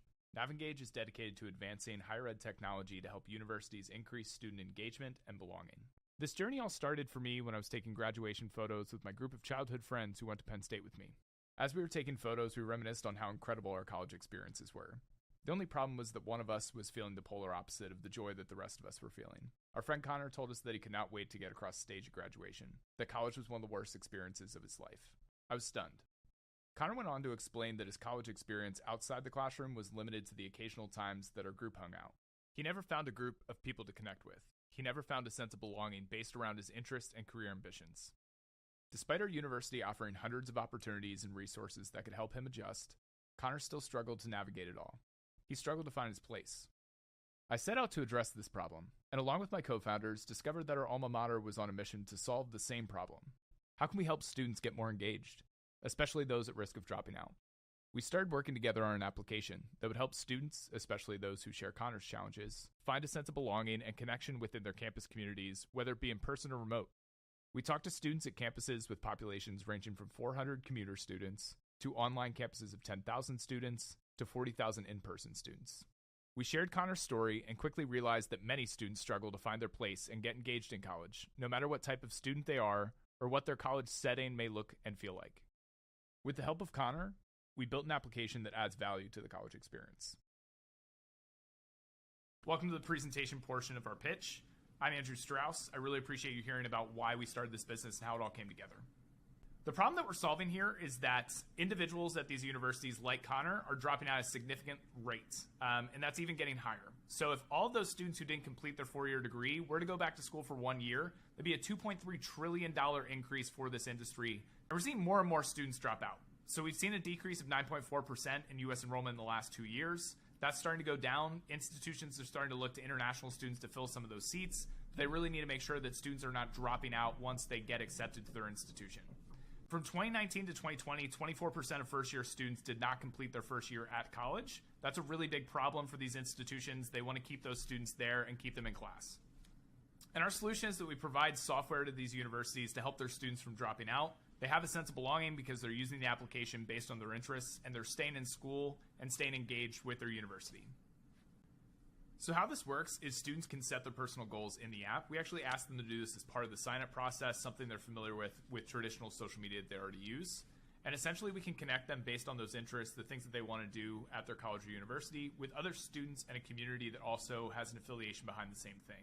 So now they have a sense of belonging in that community, and then the university can actually use those affinities and what the student's already doing to get them involved in some of the higher impact practices that the university wants them to get involved with. That's typically research, building relationships with faculty and staff, studying abroad, really doing some comprehensive hands-on experiences. Navengage started with $1 million contract with Penn State. Penn State actually identified our leadership team. Our founders were working on an off-campus app. They identified essentially that they wanted the same team to work on the on-campus app under their brand. And so in that Penn State contract, we work with 20 different campuses, ranging from campuses that have 300 students to their University Park campus that has 42,000 students. That gave us a really good idea of what different customer segments might need, how much time it's going to take to set some of this up, and just the different resources that campuses of those different sizes might have. So that's $115,000 annual recurring revenue. We have that for the next 3 years. And then we also developed a second system, which is an organization management system, to really keep all those organizations in check with what the university's standards are for compliance reasons, but also to record the membership and the events of those organizations. That's more of a product that we can land and expand with, which is why we start with student affairs and then begin the upsell for some of our other products. Now, a little bit about this market. So there are 25,000 institutions worldwide that offer four-year degrees. There's about 4,400 of those institutions in the United States, and that represents about a $1.1 billion industry. And specifically, what we're targeting is about 1,100 of those institutions in the United States. It's about a $275 million industry, and that's annual recurring revenue. To make just working with the United States clients, we're really trying to target some of those larger schools, especially in Penn State, Big Ten, schools that have that same kind of affinity and a lot of students at one place where this problem is really prevalent because it's easy to get lost in all the numbers there. For our go-to-market strategy, we're already ahead of the game. We've reached out to 500 different universities in the United States to really understand what platforms they're using, what some of the problems are that they're having. A lot of them are using organization management systems, but they haven't taken the step to really understand the holistic student experience. In terms of email marketing and account-based marketing, we're reaching out to different individuals at universities who would be the buyer for these decisions. We're starting to see vice president offices created just for enrollment and retention, really emphasizing that universities are starting to care more about this problem, making sure those students do not drop out. Lastly, we have content marketing, case studies, being involved in the communities, commenting on LinkedIn, really making sure that we're present and that people can see our brand. So a little bit about our business model. We sell directly to student affairs, and then academic affairs is the upsell. So as I mentioned earlier, we're starting with that organization management system. That's our starter product. That's usually about $30,000 a year. It's really just focusing on the web application, allows those organizations to stay compliant with the university, and also allows them to record the membership so universities know generally what students are involved in, at least from an organization level. Our professional package has additional APIs to know not just organization information, but who's doing research, what are the connections being made between these students, how are they interacting with their academic units, and then specifically bringing all of that together to have a model and try to understand what is the likelihood of that student dropping out. Our enterprise level has the full mobile app, has all those things together, and also has a dashboard that allows the individual admins at our clients' campuses to specifically interact with that data and to make their own informed decisions based on their Office of Enrollment and Retention, specifically to target the students that might need some additional support and then interact with those students. We have three main competitors in this industry: Anthology, Ready Education, and Presence. Anthology has been around the longest. They have about 45% of the market share, and Ready Education and Presence are trying to take some of that market share by deviating from what was traditionally done. Anthology has a lot of tech debt, so they can't necessarily make pivots the same way that the other two competitors can. They still have not captured a whole lot of that market share, and we have a really good opportunity to overcome that because we are mobile first and our application is superior to all three of them. For our exit strategy, we're really excited for the growth that we had in 2022. We're looking forward to working with 10 different clients in 2023 as we begin to scale. We have three potential acquirers. One of them is Anthology. Again, they are the largest competitor in this industry. They have the biggest gap in the mobile space, though. The second is Christie Campus Health and similar companies in the wellness space. They can use the data that we use for their algorithms to make sure that students who need mental health resources are being taken care of by universities and keeping them from dropping out as well. And the third is Nelnet. They're our strategic investor for this round. They want to get into the student engagement space, and they're one of the largest financial student loan processors for the federal government in the United States.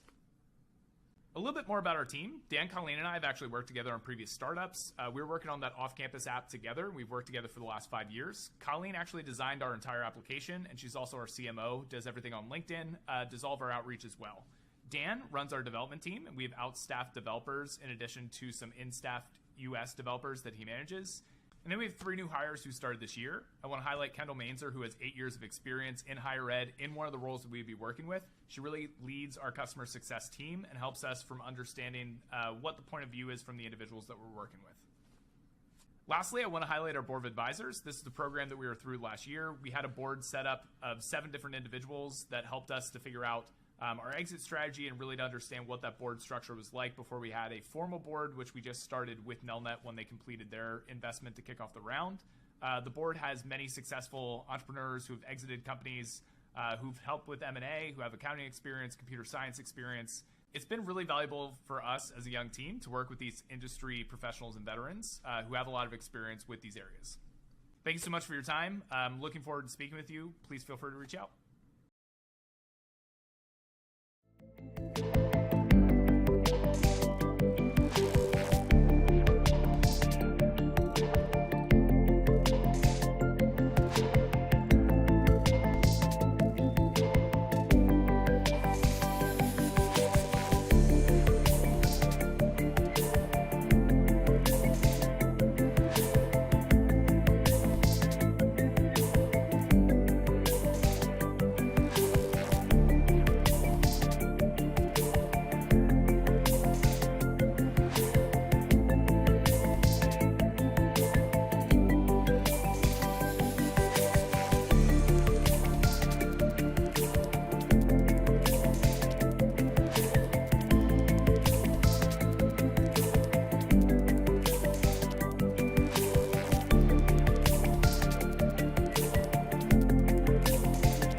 I'm Golia Mary, co-founder and CEO of Started Up and a former solopreneur.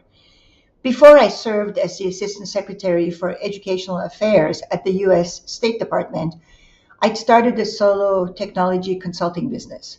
It was probably one of the hardest jobs I've ever had. During my time serving in the U.S. government and at the International Red Cross, I saw firsthand at a high level how desperately governments were trying to promote entrepreneurship, but seeing little success because of their unscalable and archaic methods. People are often surprised when we tell them that in the US, 2/3 of all the 32 million businesses are solopreneurs or non-employer firms, and that their growth rates are 15 times those that have employees. Globally, at a minimum, there are over 450 million of them. COVID and the Great Resignation created an inflection point in entrepreneurship, as more people are increasingly looking to have more control in their lives and have started 20% more businesses in 2022 than any other year on record. Unfortunately, solopreneurs face serious problems. These folks count on their businesses to make a living, yet their financial performance is very poor, and shockingly, only 11% of them are profitable. Along with low pay, this phenomena is often stated as a contributor to the current social malaise. A Federal Reserve study showed that solopreneurs' biggest problems are finding customers, managing their business finances effectively, and getting credit. What's most damning, though, is that resources for solopreneurs haven't really changed much since the Small Business Administration was founded in the 1950s. We've heard so often from our users that there are a variety of invoicing and accounting products thrown at them, yet there's no product that actually shows them how to grow their business. Through lots of experimentation and thousands of customer interactions, we believe we have a solid solution. Started Up is focused on real-world business problems. It provides personalized, step-by-step, vertical-specific business guidance, along with a community to take the solo out of solopreneur lives. Users love our content and the community. They've told us that they want the business guidance to be dynamic and aligned to their needs. Yet our MVP has traction. We're seeing high download rates and outstanding engagement and retention. 50% of our users said that Started Up helped with improvements in their business. City of Long Beach, who paid us to be a pilot site, placed Started Up on its website. Our most interesting find was 1 out of every 2 visitors downloaded the app, which was equal to the number of new business starts that year.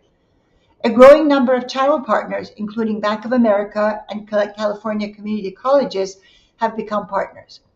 Our subscription business model is promising. We have a good understanding of solopreneur business expenses and wanted to come up with a fee that was affordable for them. The majority of surveyed solopreneurs, including our own users, are willing to pay $180 a year. We also expect to continue our relationship with our paid partner network and have just brought on board a new community college, Chaffey College, here in Southern California.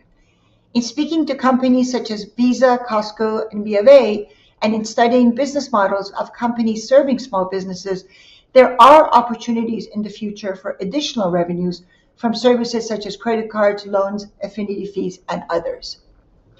We know our users and our needs quite well through in-person interactions, through accelerators, the online app community, and through 2 pivots. We also know them through detailed analysis of market data. Our seed stage go-to-market strategy is laser-focused nationally.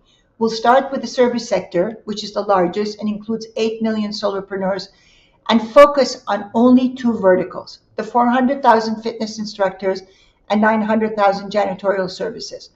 These groups have commonalities in their financial management, customer acquisition, and other factors. In 3 years' time, after serving other verticals in the service category, we will move on to the retail sector. Our seed stage product development is also targeted, so we can start providing our customers with what they need most.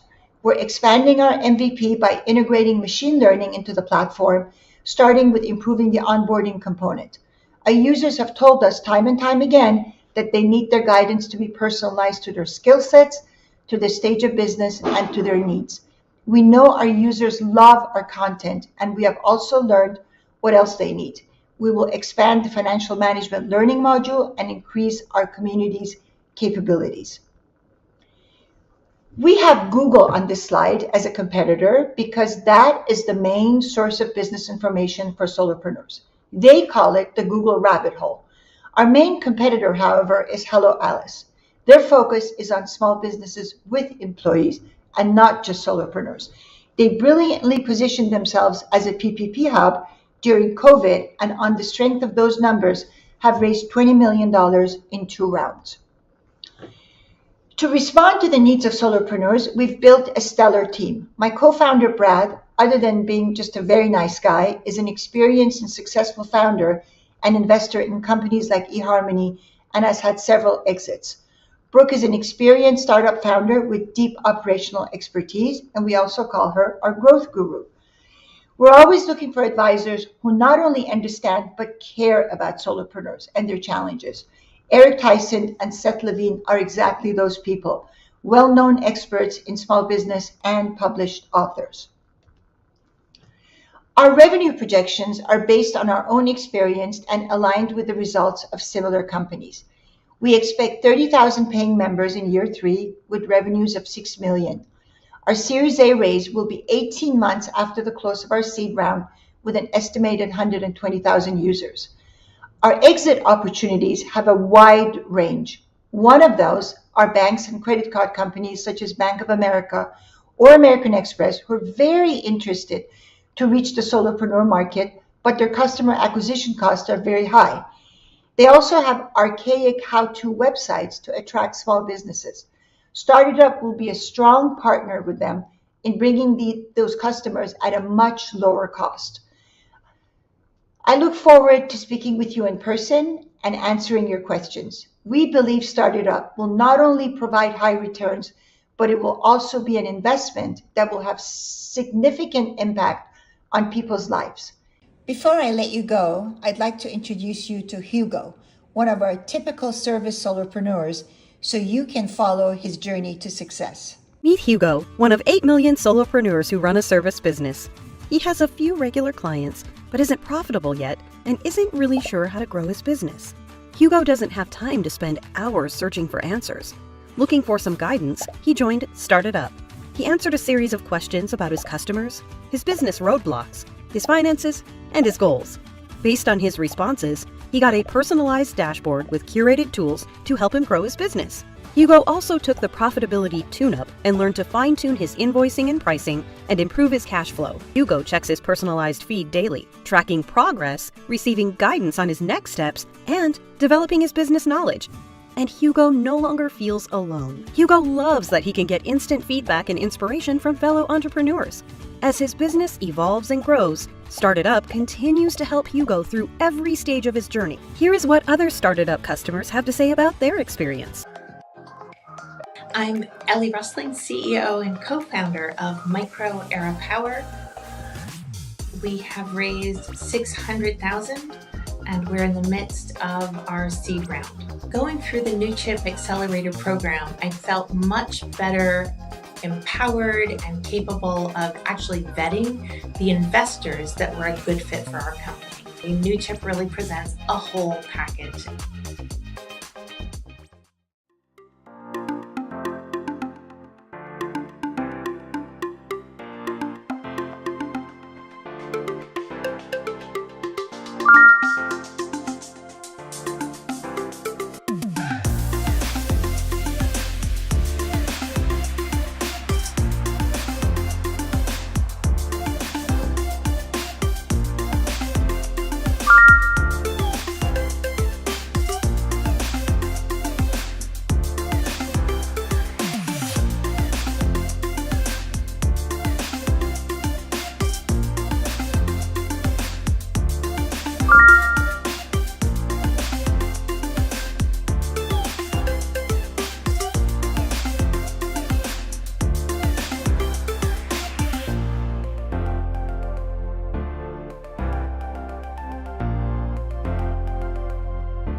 Hi, I'm Dr. Mark Wagner, CEO and co-founder of Aries Learning, the Student Accelerator. The Academy for the Relentless Exploration of Space, or Aries, replaces traditional high school with a blended learning program, real-world experiences, and a startup accelerator for student entrepreneurs. Aries exists at the intersection of 3 important problems. The first is the critical need for more engaging schools, especially post-pandemic. Today, 40% of New York City public school students are chronically absent. 70% of LAUSD teachers report burnout and a desire to leave the profession. We need a way to re-engage students and teachers, and there's hope. 93% of US students say they're excited about space.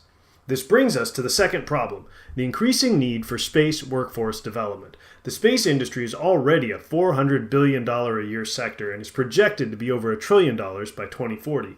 This doesn't include entirely new opportunities in space, such as asteroid mining and space solar power, each of which are projected to be worth $1 trillion a year in a decade. Workforce shortage was already a pain point in 2022, and it's getting worse. If Elon Musk says he doesn't care about a new hire's degree as long as they're passionate about solving problems, we can optimize schools for entirely different skill sets and mindsets. A unique solution begins to take place when we also explore the third problem, the massive untapped value of student innovations. While only 16% of U.S. adults are entrepreneurs, around 60% of incoming ninth graders say they want to own their own business. The unrealized value of student startups in the U.S. is well over $1 trillion. This can be a boon for the industry and investors alike. Aries can not only close that gap, but harness it in service of solving all three of these problems. The solution is a new kind of experience altogether. Aries Learning engages students in the growing space economy through hands-on entrepreneurial education, because Aries is also a startup accelerator. The education program feeds the accelerator, which funds the program and generates profits. The Aries model fundamentally disrupts and transforms global education systems while creating wealth for students, the local community, and investors. Aries Learning fully replaces traditional high school. Aries provides a unique education program. We learned during the pandemic that students don't need to sit in a chair for 6 hours a day to master the core curriculum. With the right technology and the right support, this can be done in less than 2 hours a day. And that's where the morning begins at Aries, with a self-paced, blended learning platform that is fully accredited and prepares students well for university matriculation. Then, the rest of the day can be spent on more meaningful things, like the Launchpad experience we've designed, providing students exposure to a wide range of relevant disciplines from anthropology to astrophysics. These lessons are a shot in the arm, meant to create opportunities for synergy in student projects, because the tail end of the week is spent in the Moonshot Laboratory, where students learn to solve challenging problems, 10xing their ideas, practicing design thinking, and iterating toward innovative solutions. The best projects from the Moonshot Lab go straight into the Aries Accelerator, where students receive support monetizing their ideas and learn how to create and lead a new company. This provides the primary revenue stream for Aries Learning, the return on investment generated by the Startup Accelerator. Let's consider a cohort of 100 students. We know at least 60% of them will want to own their own business, and we'll help organize them into teams. Based on data from successful accelerators, we can reasonably expect 35% of them to receive funding, and project that 20% of those may have an exit event in the next 5 to 7 years. Based on the average exit value of around $250 million seen from successful accelerators, we can estimate the potential portfolio value for 100 students to be approximately $1 billion. With pre-IP agreements, Aries would own 10% of each company, or about $100 million in value. For comparison, the cost of education and incubation would be only $8 million for 100 students, even including 4 years of private high school at a cost of $20,000 per year. Let's consider the market size here. With 15 million high school students in the United States alone, we can project that if they all had access to a program like Aries, the value of student startups would be well over $1 trillion per year, even based on U.S. Census data for small business valuations. With a more realistic addressable market of 500 Aries Learning campuses, which is also our 10-year goal, we could generate $5 billion a year in value. With a truly obtainable single campus right here in Orange County, California, we can project a value, as we've already seen, of around $100 million per year once the first cohorts come to fruition. This allows us to make some interesting projections for the next 10 years. When we graduate our first class in 2024, we conservatively estimate 10 student startups with a combined initial value of about $10 million. In 2025, we plan to open our next 4 sites and to see that value climb in keeping with the growing number of students. By 2027, we have plans to have 20 campuses open, with 500 sites and $5 billion in annual value by 2033. But we don't have to wait 10 years, or even 5 to 7 years to see a return. And we can make our startup funding last, because several supplemental revenue streams are inherent in the Aries model. We're pursuing sponsors and benefactors in the space industry and among impact investors. We're also exploring local economic development funds related to specific campus sites. Once we have our initial cohorts of students on scholarship, we can charge a full private school tuition for as many additional students as we can recruit with our cutting-edge program. We can provide consulting and professional development services to schools and districts that wish to implement something similar, and this was our team's focus in the decade prior to the pandemic. It's our bread and butter. Of course, we can also offer after-school programs, summer camps, and other extracurricular experiences for students, as well as online courses for educators and students. Our 18-month seed fund could be extended out to 5 years due to this additional income. Every part of this plan is already proven. It's just a matter of bringing it all together and executing on the complete vision, which we are well prepared to do. We launched a successful proof-of-concept moonshot laboratory in Hawaii with $500,000 in funding from Kamehameha Schools. This was in partnership with Hawaii Department of Education schools and resulted in student-launched startups, nonprofits, mobile apps, environmental sensors in the ocean, new methods of delivering emergency equipment in high surf, and more. The Aries Accelerator is modeled after the Center for Innovation and Entrepreneurship at Cal Poly San Luis Obispo, following a proven community engagement model similar to what you'll find at Entrepreneur First in the UK. MOUs with space industry partners like Foundation for the Future position Aries well for workforce development, including real-world internships and clients for our students. Our uniquely qualified team includes innovative educators and international entrepreneurs with accelerator experience and space industry experience. Our team has literally written the book on space education and created an accompanying curriculum for high school students. We've found that some adults, including some investors, don't believe that students can do this, but history is full of teen innovators that have changed the world, with their diverse inventions including the first calculator, the revolver, electronic television, earmuffs, braille, hip-hop music, and a working plan to clean up the Great Pacific Garbage Patch. Recent years have seen numerous teens found companies, with some making millions or even launching eventual unicorns, including the likes of Microsoft and Facebook. And this is despite the system. Instead of having to leave school for a chance at success, our students will have 4 years of focus and support. Similarly, some don't believe we can do it, but our team includes several successful entrepreneurs, multiple leaders of accelerator programs at both the professional and student levels, and educators who have helped launch student startups. From bootstrapping our own companies to incubating student innovations in the Moonshot Lab, we've already done it. And if our projections look a bit like they were calculated through rose-colored glasses, know that these are research-based, real-world numbers based on U.S. Census data and data gathered from successful accelerators. Even if we're off by a factor of 10, the accelerator revenue alone would be enough to be profitable, but we also have significant supplemental revenue that is proven by our previous ventures. Even if the accelerator takes years to pay off, it's still a unique differentiator for an innovative private school. Please reach out with any questions you have about our program. We look forward to hearing from you.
Hello, my name is Guillaume. I'm the founder and CEO of Committed Labs.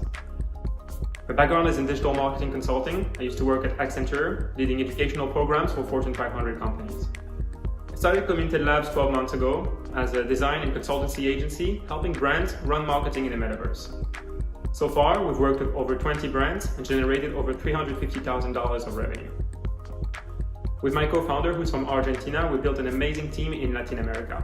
And this is how we've realized the potential of this region to become the next talent hub of the metaverse.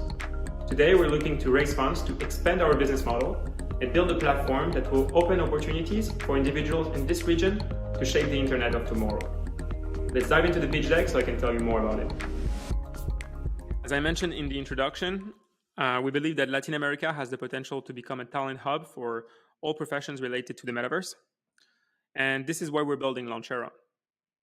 The problem we identified in the market currently was more from a personal experience. As we were building our team, we realized that our employees were very talented, but they had little understanding of what the metaverse is and how to build in it. So in the end, for every new hire, we had to take them through a training to explain the industry, the trends, and the codes of Web3, for example. After doing some research, we realized that there are no educational platform in Latin America offering high-quality training on the different professions related to the metaverse. While there are some e-learning startups teaching about 3D design or game development or even VR, none of them are positioned as the go-to place to learn about the metaverse and start a career in it. So people that want to learn about it have to look in a lot of different places for resources. This can be costly and inefficient, and there is no support for them to get started. So this is how we came up with the idea of Launchera. Launchera is a product developed by the Committed Labs team. We want to build the go-to educational platform for metaverse enthusiasts in Latin America to learn, but also grow their career in this new space. Our mission is to unlock the full potential of the metaverse creators in the region.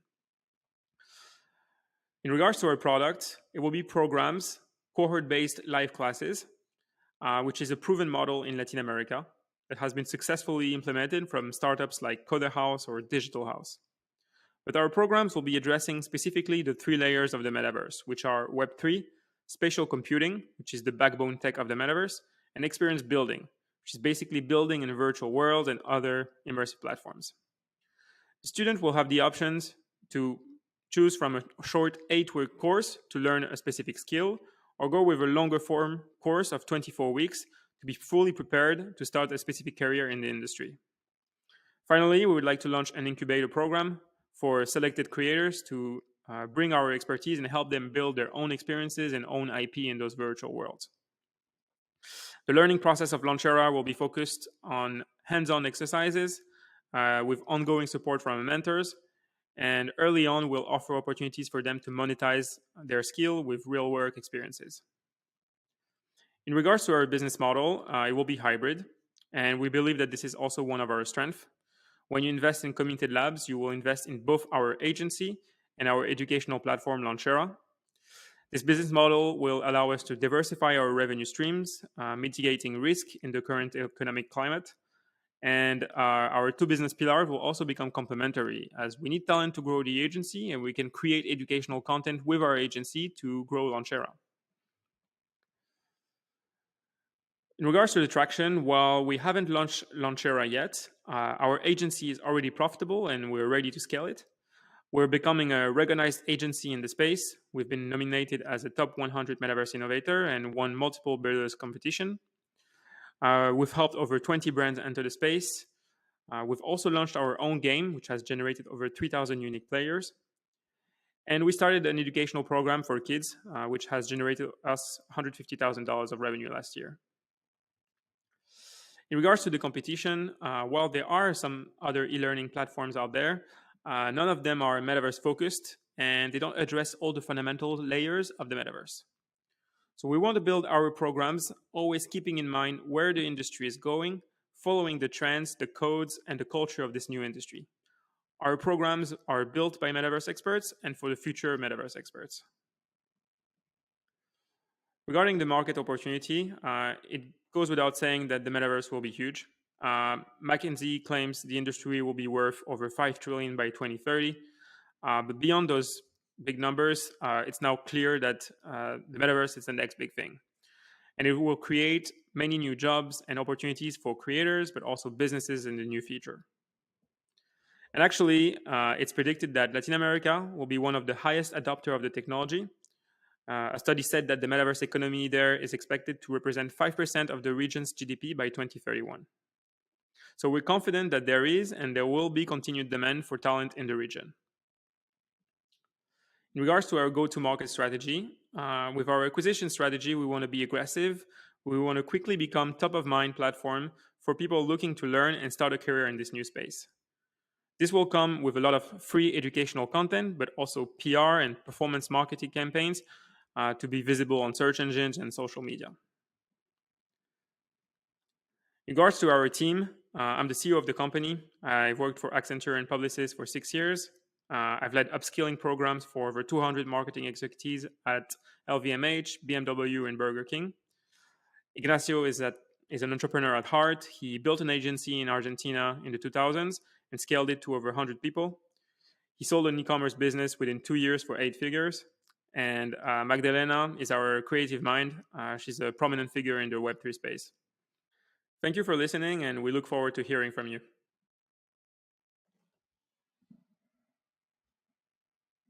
Hi, my name is Cameron Almas, and I'm the founder of WeTennis, an online platform where the everyday tennis player can connect and compete with other players worldwide. We are currently raising our first round of funding of £650,000. We're a community full of passionate tennis players, and so regardless of your age or ability, the thing that unites us is our love for tennis. And so WeTennis gives the player a platform, a voice where they can shout about what they love the most. WeTennis allows the everyday player to feel connected to the wider community. Being a self-taught tennis player myself and not being part of a tennis club and only playing in the parks with my brother, I always felt alone, and I wanted to share my love for tennis with others, and I guess I did on a small scale. It's not just about getting players to play tennis. It's an opportunity to shape and improve humanity through sport. Newchip helped me think more like a CEO. Being an entrepreneur and a tennis player, I was very comfortable in thinking about how the user or how a tennis player would interact with the product, but Newchip helped me to think about things from a different perspective and help me see things from a commercial or a business and a strategic perspective, and so that was really helpful. Newchip helps you see things from all perspectives. As an entrepreneur, sometimes you're tunnel-minded or you're narrow-focused on a particular aspect, but the aspect of being investor-ready is particularly been helpful for me with Newchip and getting myself and the documents in place so I can be investable. I would encourage any entrepreneur to join the Newchip program if they're wanting to turn their startup into a successful business. Visit wetennis.app, and I hope to see you on court.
Hi everyone, nice to meet you all. Before I continue, I would like to start by greeting you in my traditional language by saying Kemcho, Jambo, and Ya Alimadat.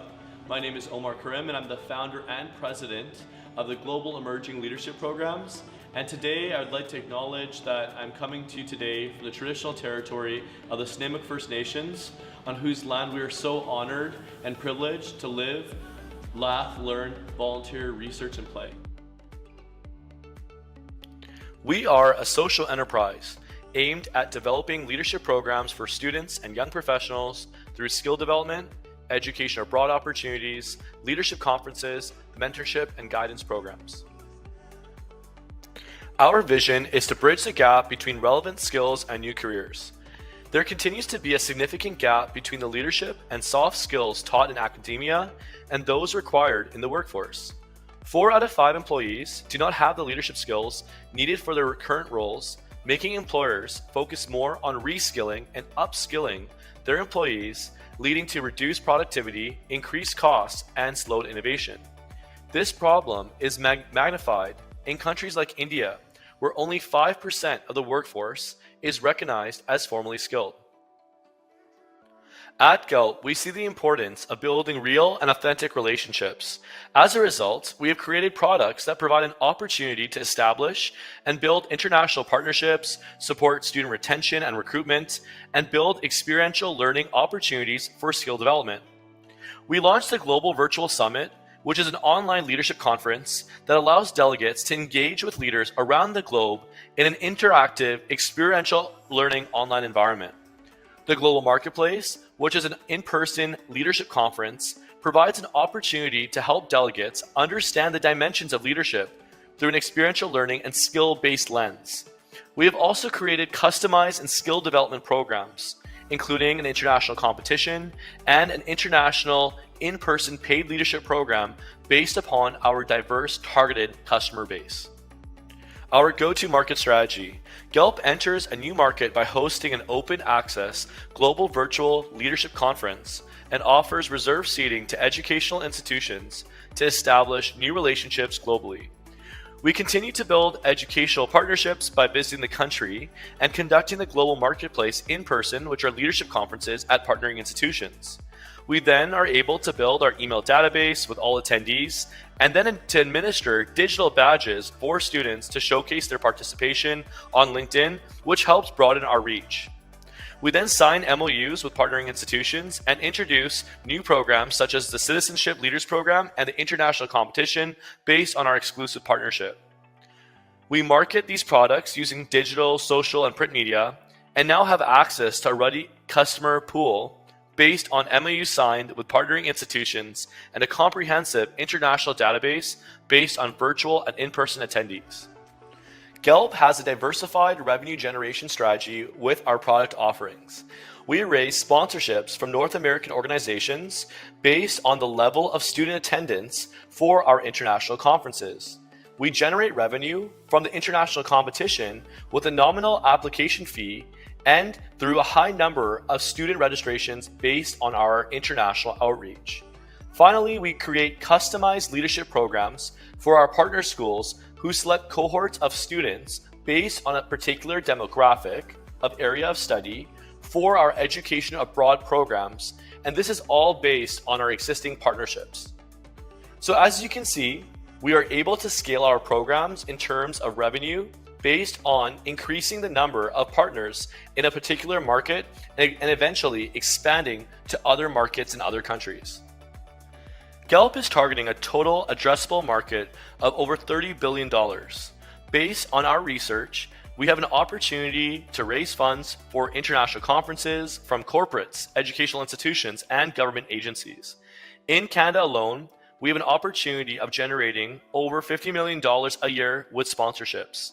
Gelt is able to target over 40 million post-secondary students who can actually apply for the international competition programs and over 4 million post-secondary students in India who could potentially enroll for Gelt's customized leadership programs. Now for Gelt's customized leadership programs, this is all based on our targeted demographics, which can be seen in our slide. Gelt offers a holistic range of products that help a student through their academic and career lifecycle. We have competitors to our standalone products, however, no other competitor is able to recreate the ecosystem of our skill and leadership development products. The access which Gelt offers to its network of global leaders, students, professionals, academics, social entrepreneurs, and international educational institutions makes us stand out from our competitors in each and every category. Our 2022 milestone. So this slide is very important as it speaks to Gelb's traction. In the past year, we've successfully conducted the Global Virtual Summit and the Global Marketplace, targeting the Indian market. We've interacted with over 23,000 participants and gained over 11,000 subscribers in the form of students and young professionals and faculty and staff from our partnering institutions. By marketing our international conferences, we have managed to raise over $400,000 from our international and local partners through sponsorships, collaborations, and ticket sales. We also have established a strong social reach of 8.7 million and were featured in over 15 news articles and television broadcasts in India and in Canada. We have over 28 international partnerships with an average of over 10,000 students enrolled with each partner school. So you may be looking or thinking, what does the next 1 to 2 years look like for Gelb? So here's our roadmap, and for Gelb, we're really looking to increase our number of active partnerships with a dedicated international team. In the next 2 years, we aim to expand to over 3 markets globally, building an effective network of over 150,000 direct customers, generating over $4 million in revenue. Meet the team. Gelb has a diversified core team with specialists from education, project and event management, student engagement, indigenous initiatives, experience in curriculum development, operations, and technology. We have the expertise at fundraising, scaling organizations, and leading programs across international markets.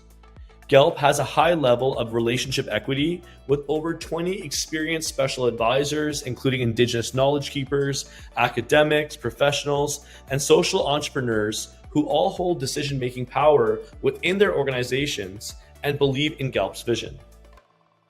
Many leaders talk about what they do, but today we wanted to show you a quick highlight of how Gelb is building trust in our brand and in the development of our international partnerships and relationships.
Hello, my name is Yazil Hakim and I am the co-CEO and co-founder of VerifyEd.io, a platform that is used to issue blockchain-backed immutable digital certificates and credentials for learners at universities such as University College London or employees at companies such as Sumo Logic in the US. We've been building VerifyEd over the last 3.5 years to be able to issue these credentials saving time, saving money, but adding value in the skills and the attributes that are issued within these credentials that are immutable at the point of issuance due to the blockchain behind the platform. We wanted, in our mission, to be able to find the most voracious learners around the world, rather than the ones that have been through the most reputable, most esteemed learning careers. We wanted to be able to demonstrate, as in lots of industries, that the previous performance and the voraciousness of the learner will be what employers value in the future going forward. Their adaptability, their curiosity, their capabilities to be able to upskill and update their knowledge quickly in an ever-changing and adaptable environment. We also decided very simply that we wanted to be able to improve the status quo. Actually, at the minute when you get your piece of paper, and maybe think about it, where's the last credential or certificate you've been issued? Is it a PDF in your email inbox? Is it possibly on the pride of place above the mantelpiece? Is it maybe in a box under your bed or in the attic? Those pieces of paper are often, as soon as they're issued, losing the potential of what they were there to represent. It ultimately represents a lack of data. So you have the reputational stamp of the logo of the institution, but little else. And our credentials are built on modern web technology, built for a Web3 future that we see coming around decentralized ID and attributes that are able to be demonstrated and trusted at point of access. But more importantly, the data within it. Great you've got a degree from this institution, or great that you've got this training, but what does it mean to an employer who hasn't seen that course or been on it? They don't understand it. So when we onboard institutions and courses to our platform, we ensure that they're mapping the skills and giving the granular data behind it that adds value to employers and recruiters when they're looking for those sorts of skilled individuals in the future. We also know that there is a ton of learning opportunities and achievements that are going unrecognised, extracurricular opportunities that are not part of the formal learning experience at a specific university. All of these elements could actually be improving the attractiveness and the distinctiveness of an individual over 1,000 others that have applied for a role. It also means that employers and recruiters in the future could be more proactive in identifying the specific needs of their role and slimming down the number of people they invite applications from. So we had 4 key areas that we saw around the problem, and we created VerifyEd to solve that. We now can issue credentials with the course provider's details and skills behind it. We have a way that those can be aggregated at a skills profile view, as you can see on the right here. And all of those certificates from multiple providers being issued to one location or being imported to one location, so you have a lifelong learning ledger that grows with you as you grow. It's a huge market opportunity.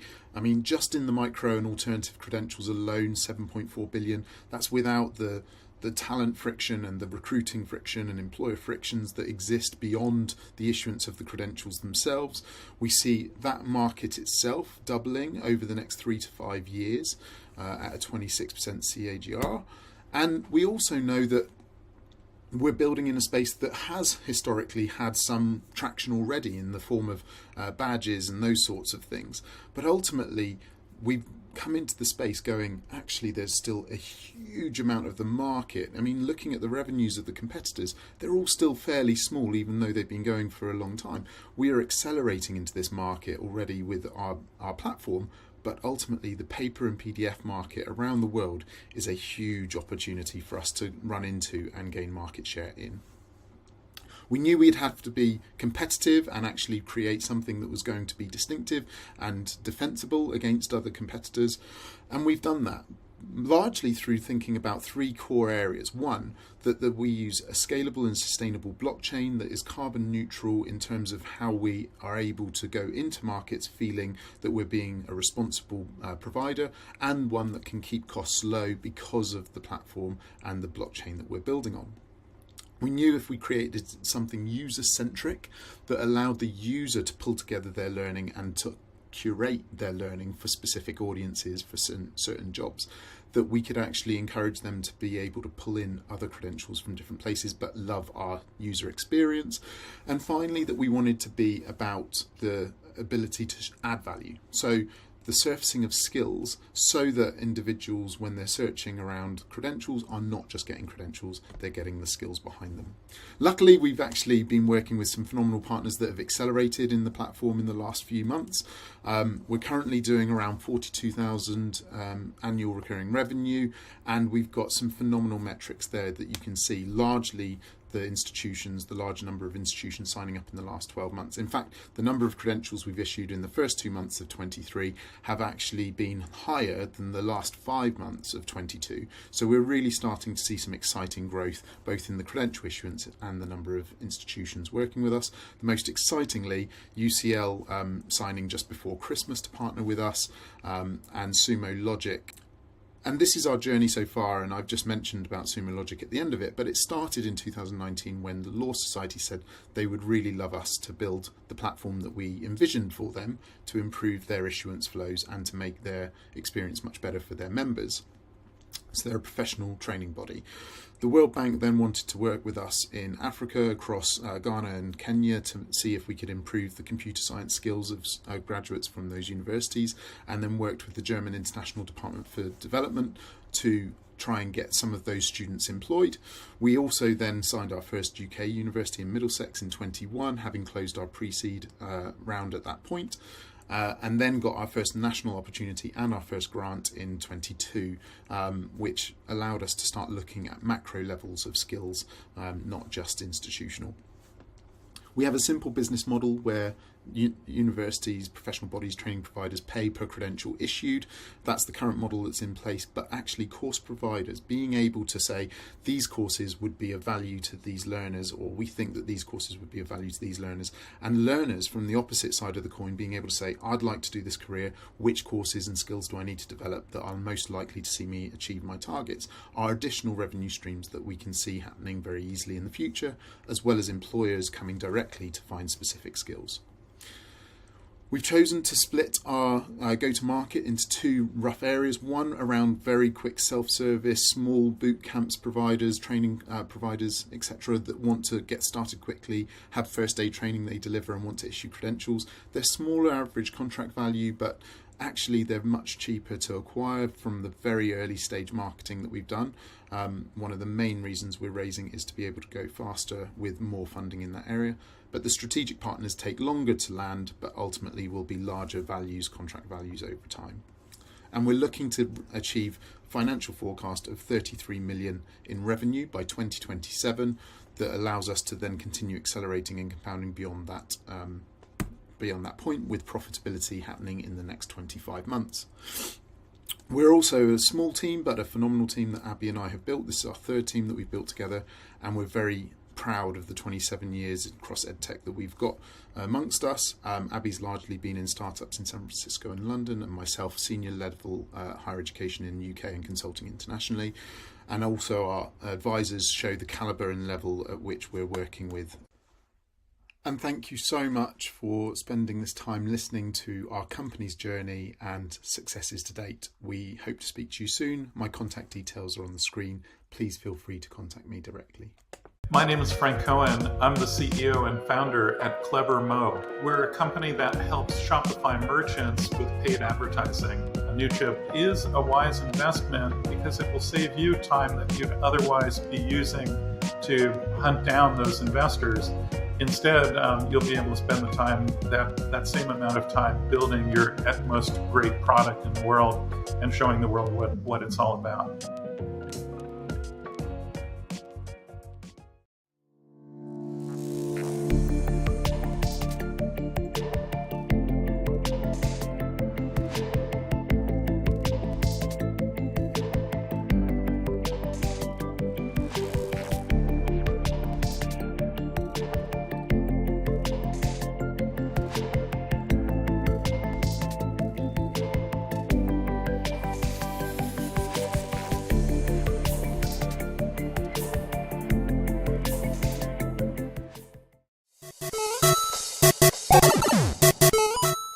The future of work is here, where 72% of employees prefer a hybrid remote office experience. So why does it always feel like this? No cameras, no mics, and the host has no clue. Town Hall solves this disconnect.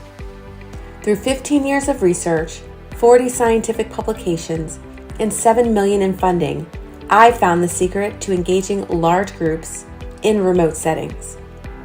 My award-winning gamification methods energize the crowd to deliver real results. Our real-time engagement chart allows you to adjust on the fly, while our post-meeting data analytics let you understand which activities work the best and who was most engaged in the meeting.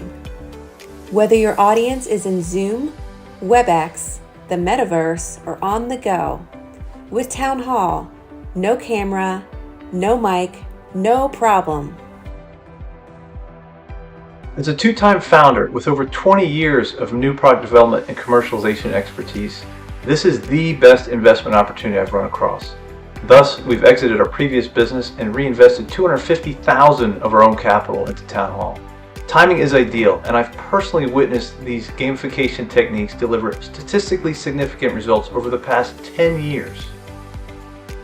Nice. Looks like my message dropped off a little bit there. I'll have to check the e-report to see what's going on.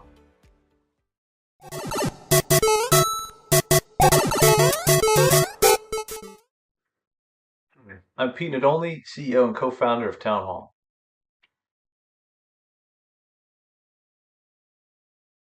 So we've all been in these large remote meetings where everyone turns their camera and their mic off, and the host, we'll call her Jen, has no clue what's going on. Per our research, 7 out of 10 hosts agree this is the number one pain point when hosting a Zoom meeting. In fact, productivity has dropped 12% from people using Zoom. So how can we help our host Jen turn these awful and costly meetings into a catalyst to boost productivity? By using Town Hall, the first fully accessible software application for measuring real-time engagement within large remote meetings. Town Hall leverages research-based gamification that can increase productivity by up to 50% and engagement by 60%.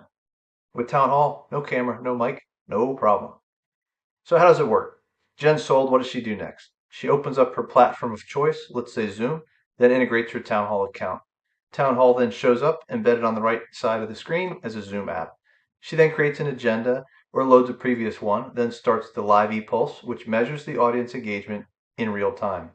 Attendees earn points, coins, and an engagement score by participating in the meeting. Jen can easily see in real time if engagement is dropping. If so, she can run any number of activities, such as a poll or a quiz, to boost engagement. After the agenda is over, Jen receives a detailed post-meeting report. She will know how attendees were most and least engaged, so she can follow up afterwards to figure out what's going on. Plus, it's fully inclusive. Attendees do not need to have their camera or mic on to engage in Town Hall. This feedback loop is what separates Town Hall from the competition. Jen can get a true snapshot of engagement in one meeting. Then she can adjust for the next session and give targeted and unbiased feedback to attendees. Soon these meetings turn from a waste of time into a collaborative and productive experience. So now that we know how Town Hall works, let's discuss the market opportunity, which is quite attractive. Per IDC, $29.1 billion was spent on remote software collaboration in 2021, and investment is projected to grow to $63.8 billion by 2026. To capture value, Town Hall utilizes a B2B SaaS business model. Jen would be the user buyer, and an organization of 400 to 1,000 would pay roughly $5,000 to $21,000 per year, depending on the feature set. As imagined, there are several competitors for Town Hall. Generally, they fall into two categories. There's culture platforms, and these companies ask employees how they're feeling, what's working, what's not. Then they use heavy data analytics to identify trends. These platforms can take up to 6 months to implement. Plus, there is a bias concern, as employees just aren't honest in culture surveys. The second category is audience response software, polls, quizzes, etc., intended to boost engagement in the meeting. However, there's minimal or no feedback loop to the host to improve over time. Again, a partial solution. Reed is trying to measure engagement in real time as well, but their approach uses invasive facial and voice pattern recognition. Essentially, their product is worthless if the camera and mic are off. So Jen has lots of options, but none match Town Hall. With Town Hall, no camera, no mic, no problem. Jen can get a real-time measurement of engagement even when attendees have the camera and the mic off. Plus, her audience is engaged and having fun playing the gamified town hall. Then, after the meeting, Jen can easily see what worked and what didn't. With Town Hall, large remote meetings are no longer a waste of time for Jen. They're an opportunity to boost engagement for the whole enterprise in a highly and scalable way. Traction for Town Hall is increasing quickly. After securing demos and beta tests with over 100 users in 2022 at large enterprises such as Amazon, Accenture, and Siemens, we've incorporated this feedback and are in the midst of a soft launch on Zoom. In parallel, we began a cold email campaign in mid-January, which has generated impressive results. We've identified 400,000 in sales opportunities in less than 2 months. Dr. Larissa Nadolny and myself are co-founders of Town Hall. We're proven entrepreneurs and recently exited a profitable real estate business in 2022. We then reinvested $315,000 of our own capital to bring Town Hall to market on Zoom, and we've built a proven and seasoned team of 13 professionals. The vast majority are part-time as they work at several large enterprises, all of the product and mission and vision of Town Hall. Regarding the exit, we are building a robust turnkey business that can immediately add value to video conferencing platforms or learning engagement firms. Clearly, synergies exist as comparable firms like Peakon and Nearpod were recently acquired for $700 million and $650 million respectively. I'd like to thank you for your time, and I welcome a chance to talk to you in the future.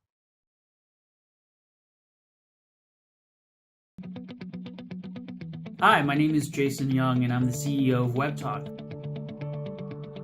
At WebTalk, we've raised $500,000 to date and are raising a new fund here with Newchip. We provide a consulting platform for high-touch companies to be able to sell and service their products through their digital media, whether their websites or their social media. They get to use a platform that can now put their service culture and the quality of their service online, whether it's through their websites or their social media.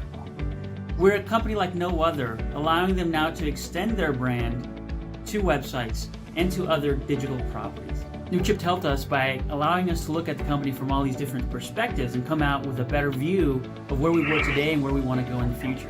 WebTalk has benefited enormously by going through Newchip's program in many ways. First off, it forces you to analyze your company through a financial lens, through a strategic lens, through an investment lens, in ways that you hadn't thought of before. The content that they have is very high quality, extremely helpful. The mentors that they have are competent and available pretty much to help you with all the different aspects of your business. We have benefited enormously from Newchip's program, and I'm thankful that we took this on.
Imagine a world in which employees, young and old, become climate advocates, in which they feel empowered by knowledge and tools to make business decisions that are good for the company, the planet, and its people, in which they work hand in hand to find solutions to the world's most critical problems, in which employees feel motivated and significant, knowing that the decisions that they make today are contributing to a better future for their children and grandchildren.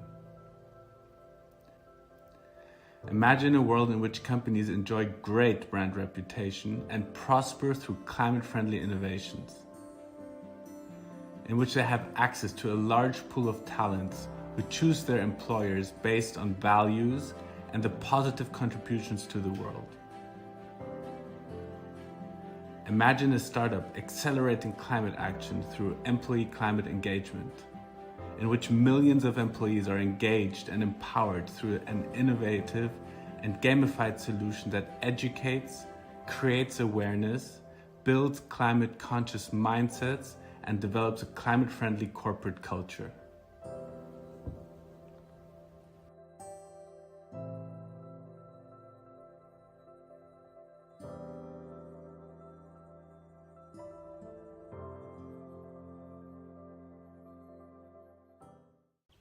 Hello, my name is Tono. I'm the founder and CEO of EV, a climate engagement platform.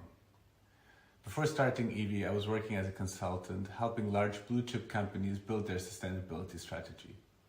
This was a really amazing experience and a lot of fun, but it also became increasingly frustrating as it became clear that companies were not actually able to implement our strategies with their business as usual mindset. Today, more than half of the global Fortune 500 companies have set themselves really ambitious climate goals. And this is really, really good news. But at the same time, the majority of employees that are supposed to deliver these goals are not being involved to do so. Peter Drucker famously said that culture would eat strategy for breakfast. It therefore became my mission to help companies build the right work culture that can truly enable them to reach their net zero emission goals. And that is why we have built EV, a climate engagement platform that helps companies plan and run highly configurable campaigns to drive awareness and action amongst employees in a scalable way, and that produce measurable results about workforce climate engagement. So, how does it work? In a gamified experience, employees are challenged to team up to form new work-related climate-friendly behaviors and are rewarded for their efforts with real trees that they can plant through the app in order to restore our nature's biodiversity.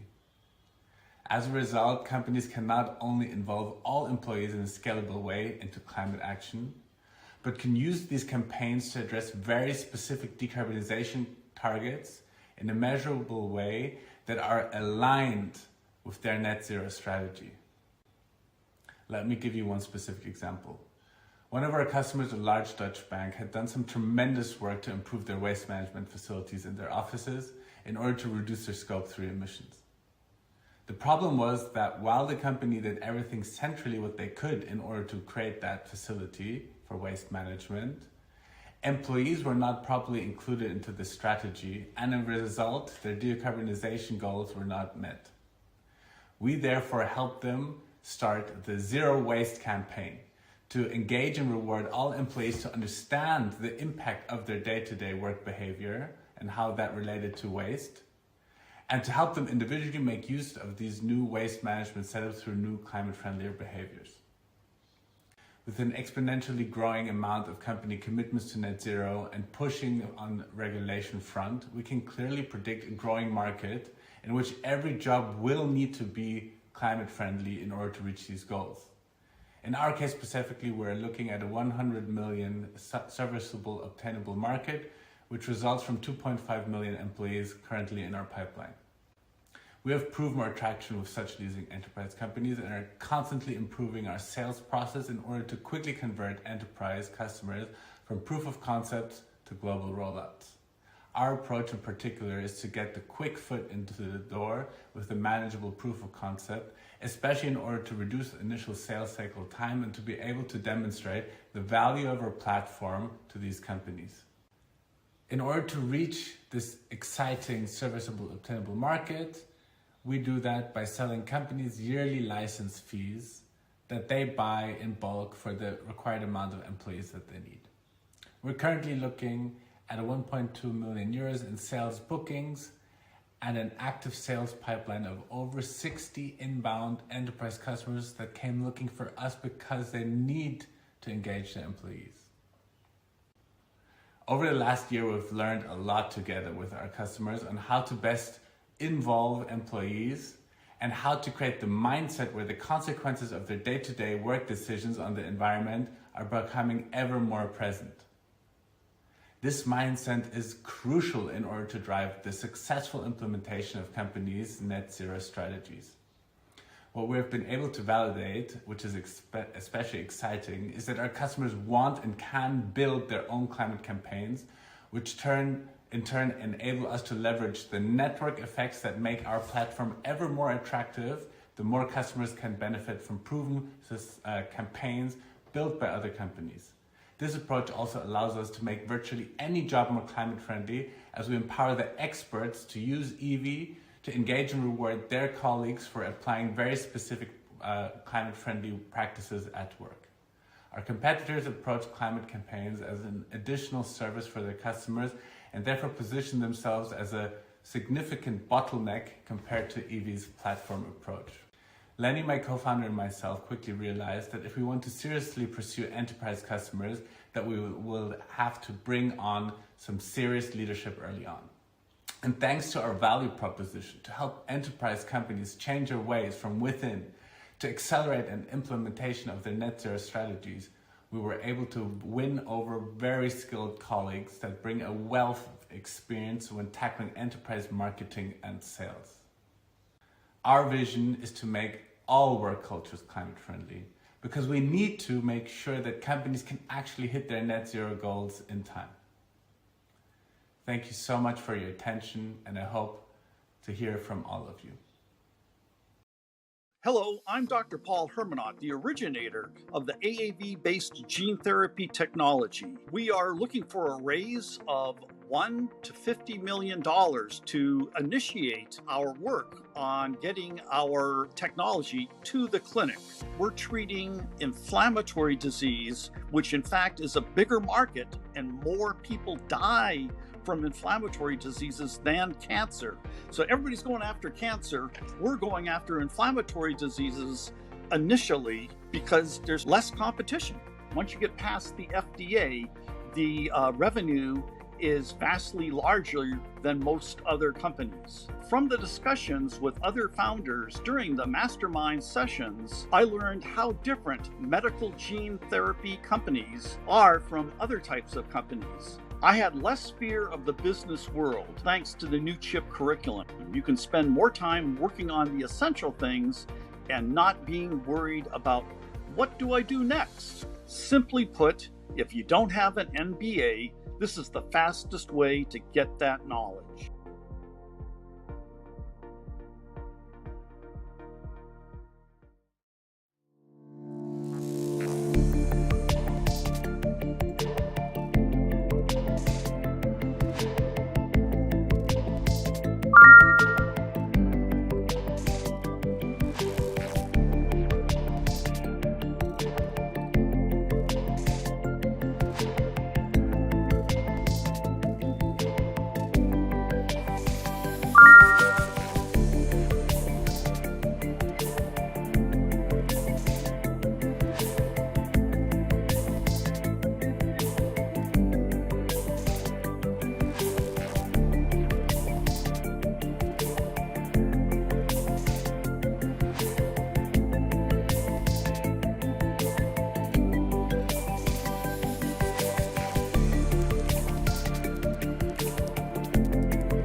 Hi, my name is Chris Geary, and I'm the CEO and co-founder of BSD Education. BSD Education empowers teachers to integrate tech education into any classroom regardless of experience.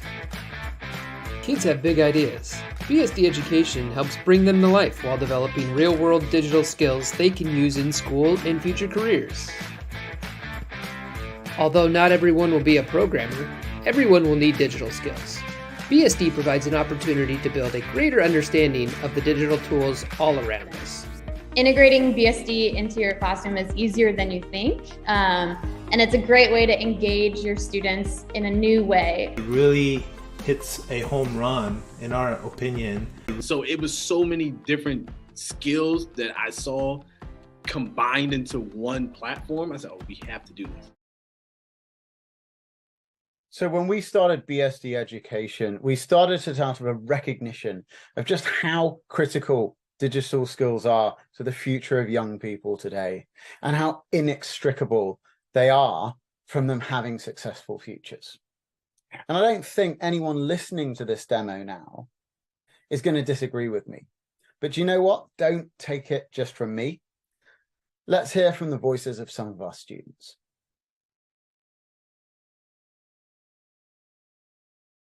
If you don't really understand what digital skills is really for, then I don't think you'll get really that far, because digital skills is kind of like the base of everything. I think learning digital skills is extremely important because nowadays, as the world is getting more global and more online, knowing how to effectively do work and to communicate on a computer is paramount to be able to work. Right now, even right now, forget 10 years, right now, our entire life revolves around this stuff. We use texting apps, social media, chatting apps, even for school, we use Google Docs, G Suite. And if this is right now, imagine in 10 years, it's going to be absolutely essential to know how to code. Digital skills is a global issue. We're seeing data showing that the need for technology skills and digital skills is going to increase by 55% by 2030. Yet at the same time, we're not seeing enough people graduating with these skills, and we're only seeing 10% of educators with the confidence to bring it into their classroom. It might surprise you to hear that if it isn't resolved in the next 10 years, then the G20's going to lose $11.5 trillion in economic opportunity. So how have we done this? We enable the educator. We've created an online platform, which is where educators get all of the data, all of the information about the learning experience, so they can control everything in one intuitive place. They can access over 600 hours of curriculum that can meet all of the needs of their students. And unique to BSD, highly responsive human support. This solution has enabled educators without that confidence or experience to bring in things like web and app development, UX design, artificial intelligence, blockchain into their classrooms.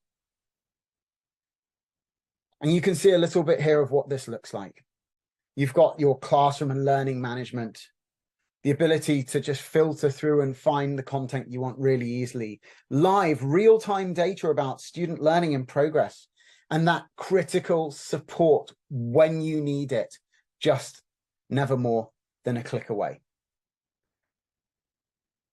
So these great relationships that we've developed over the years have let us also grow pretty quickly up to working with governments. You can see the Japanese government, the Taiwanese government, the Philippines government, Ministry of Education of Bahrain, with institutions in Singapore, government institutions, with some of the top international school chains in the world and some of the most well-known districts in the United States of America. We've reached over 100,000 students by enabling over 6,000 educators in 22 countries and over 200 institutions around the world. So we estimate today that our addressable market is $80 billion. Now, that's not everything in the world, but that's what we see as addressable. That's 3 million schools and 1 billion students over the poverty line. Our obtainable market by 2028, looking at key countries where we have significant traction like Japan, India, the United States, we see as 38 million, and that is profitable growth. Now, there are a number of other organizations doing good work in this space. What we find is most of the time, we're the follow-on from what is effectively a very rudimentary solution. And we're able to be that, to bring those students really, truly into their future, because what we provide is a uniquely real-world learning experience. And we support educators better than any of our competitors. You can get onto the BSD platform for free. The majority of our customers sit in this build tier because they are rolling out a deep learning experience for their students, but also even with Teach and with Learn, this is an area where educators can purchase our product during the outside of the buying cycle and outside of those typical buying cycle budgets. Then finally, do you know what? If you're an institution, you don't necessarily have a technology teacher of your own. We've also trained hundreds of freelance educators around the world that we can provide for you under our academy. We go to the market strictly B2B and B2B2C, direct sales, distributed sales, and joint venture sales. Okay. We use our distributed sales to really attack those local markets that we with our core team don't really understand. And then those joint venture sales to hit the government cycles. It might interest you to know our largest investor is one of the top educational and publishers and distributors in Asia Pacific. And they are our top strategic partner around the world. The products in our model feed into each other. So we have a strong capability to upsell within the lifetime value of our customers. And we set strong goals of how we're going to progress within each of our product tiers. In the last year, we've achieved not only exceptional growth of over 32%, but also incredible customer satisfaction as well. It's critical when you grow in education that you focus on your unit economics and the lifetime value, because it's a cyclical game. And so to grow not only the largest educational business, but also the most valuable for our partners and our investors, we have to really nurture our customers as well as our growth. We started our life as the teacher. We've gone from being the teacher to enabling the educator to drive that growth. We've progressed on now in the last year to actually connecting students from the learning experience into their career opportunities. And then as we go forward, we're going to become a truly systemic partner by demonstrating the evidence of what our solution achieves, the capacity it builds, and that will let us grow exponentially. We've got a team which is experienced in education, entrepreneurship, business, startups, finance, that have worked in schools and in governments all around the world.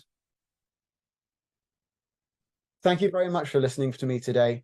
I hope this has given you an insight into BSD education and why we're so excited about the future that there is for us. We'd love to see some of you come and join us on this journey. Please reach out if you've got any further questions for me. Good evening.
So initially, Scout started at a makerspace that I run. It's I started it for kids and teach kids coding and other things, 3D printing, young engineering projects.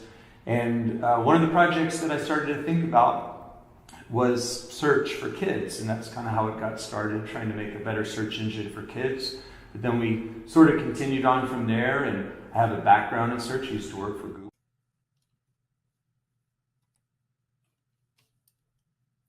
So that was our beginnings, and Scouts evolved into a product for the K-12 space, a better search engine, their own search engine.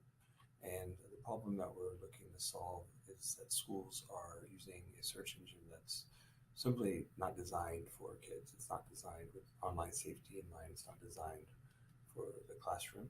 And that is a large problem and a large opportunity. There's 100,000 public schools in the US, 50 million students.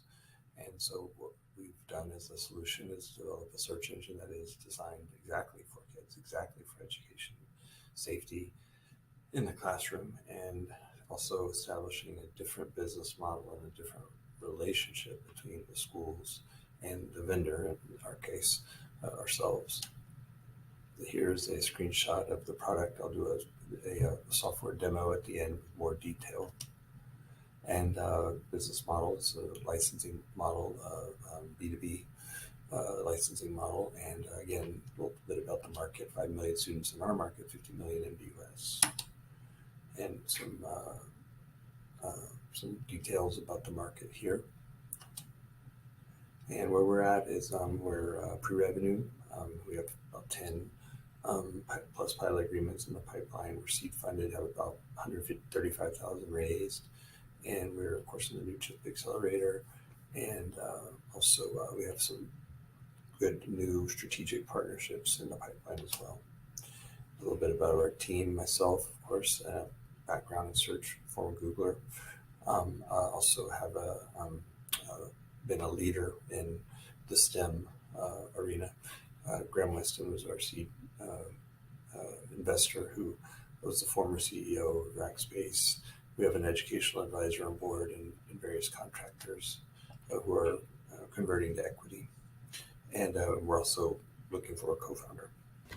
Hey, so now I would like to continue with giving a demo of Scout, which you can find at iscout.earth. Of course, this is our homepage. Users have to be authenticated to use the search engine, of course. And so we'll just do a couple test searches and walk everyone through the way it works. So these are this is the user interface, and there's a few different things going on here, but we're providing the results in the cleanest way that we can. And there's actually a lot to innovate on in the user interface of search engines. We also have a preview over here so that you can more efficiently click through the different sites and without having to actually leave the site. Another feature here is that students and teachers can actually collaborate and ask questions and answer them over here and append them or add or annotate to the web results and to keyword searches. So over time, this can get a lot smarter through human curation and allowing teachers and administrators to automate answering questions. And that can be across districts. It can be within the school. It can be across the country. Another thing that we're doing, which is whether it's a student or a teacher or any user, is we're allowing users to use a feature called Boost, which will basically, if someone, for example, a teacher feels that the best answer for their keyword search was the second answer, then they can boost that result, which will then become which will raise its rank in what we call crowd mode. And we're now in crowd mode, and that is now the first result. And that allows people who have an expertise to contribute to what is the best answer. We're doing a lot of other things here. One of the main things we're doing is also filtering the web, which there's a couple of different ways to do that. One thing we're doing is blacklisting categories of search and sites that are not all ages. And then the second thing is whitelisting results. And with that, we're crawling the web and we've already crawled millions and millions of pages, and this will just get better through teachers' participation. And basically those are district or teacher approved sites. You can also filter by some other different categories, including subject, school. There's a leaderboard, which basically kind of gamifies the results and makes it a little fun for kids, give them a chance to see themselves within the search results. Another really important feature that's kind of just getting going is, so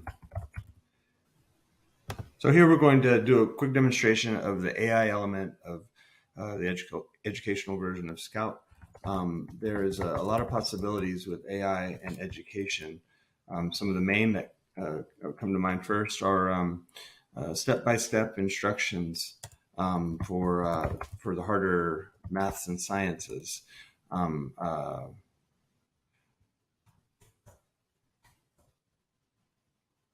And so there's some really useful things that can be done, and we're just sort of getting started with it. But we have it fully integrated into Scout. Let's do another. And it's a conversational type of AI where you can modify a request, and it's a different experience and very very conversational, and has a lot of potential. And so we're partnered with OpenAI and integrating it as fully as you can at the time. And there's a lot more to be done with it, including training AI on our own data sources, which are, again, walled garden, educational only sources. So it's going to get, as you have probably heard, smarter and smarter. Cheers for that. So in general, what we have here is it's combining the best of all three worlds. You have traditional search engine where people can see results in a clean, safe way that are relevant to education. Then we also have human curation, which is where teachers can help curate the results. And then we also have AI, the newest way of functioning this in. So that's a good overview of how Scout works. And I appreciate your time and appreciate your attention. If anyone has any questions or wants to follow up, I look forward to discussing with you. Thank you. My name is Van Goffner. I'm the co-founder of Space for Arts, and we have raised about $700,000 to date. We are taking an Airbnb approach to the global B2B marketplace of professional production spaces. These are spaces that are equipped and dedicated to photo, video, film, and television production. Our mission is to be the default system of record for the booking and management of production spaces globally, the go-to solution for production professionals. And as such, we can achieve a dominant market position that is remarkably sticky and powerful, with unusually low churn rates and cost of customer acquisitions. Some recent milestones: we're now over 1,200 spaces on the platform. We're capturing between 45 and 50 days of production every month. We've added customers ranging from Netflix to Christian Dior as it relates to developing traction and brand trust. I think the important thing for us through the Newchip experience was giving us space to step back and look at basics. It's very easy in the day-to-day to be buried in the task at hand rather than stepping back and thinking about some broad issues and doing it in a way that's supported and with some other entrepreneurs around the table to share ideas.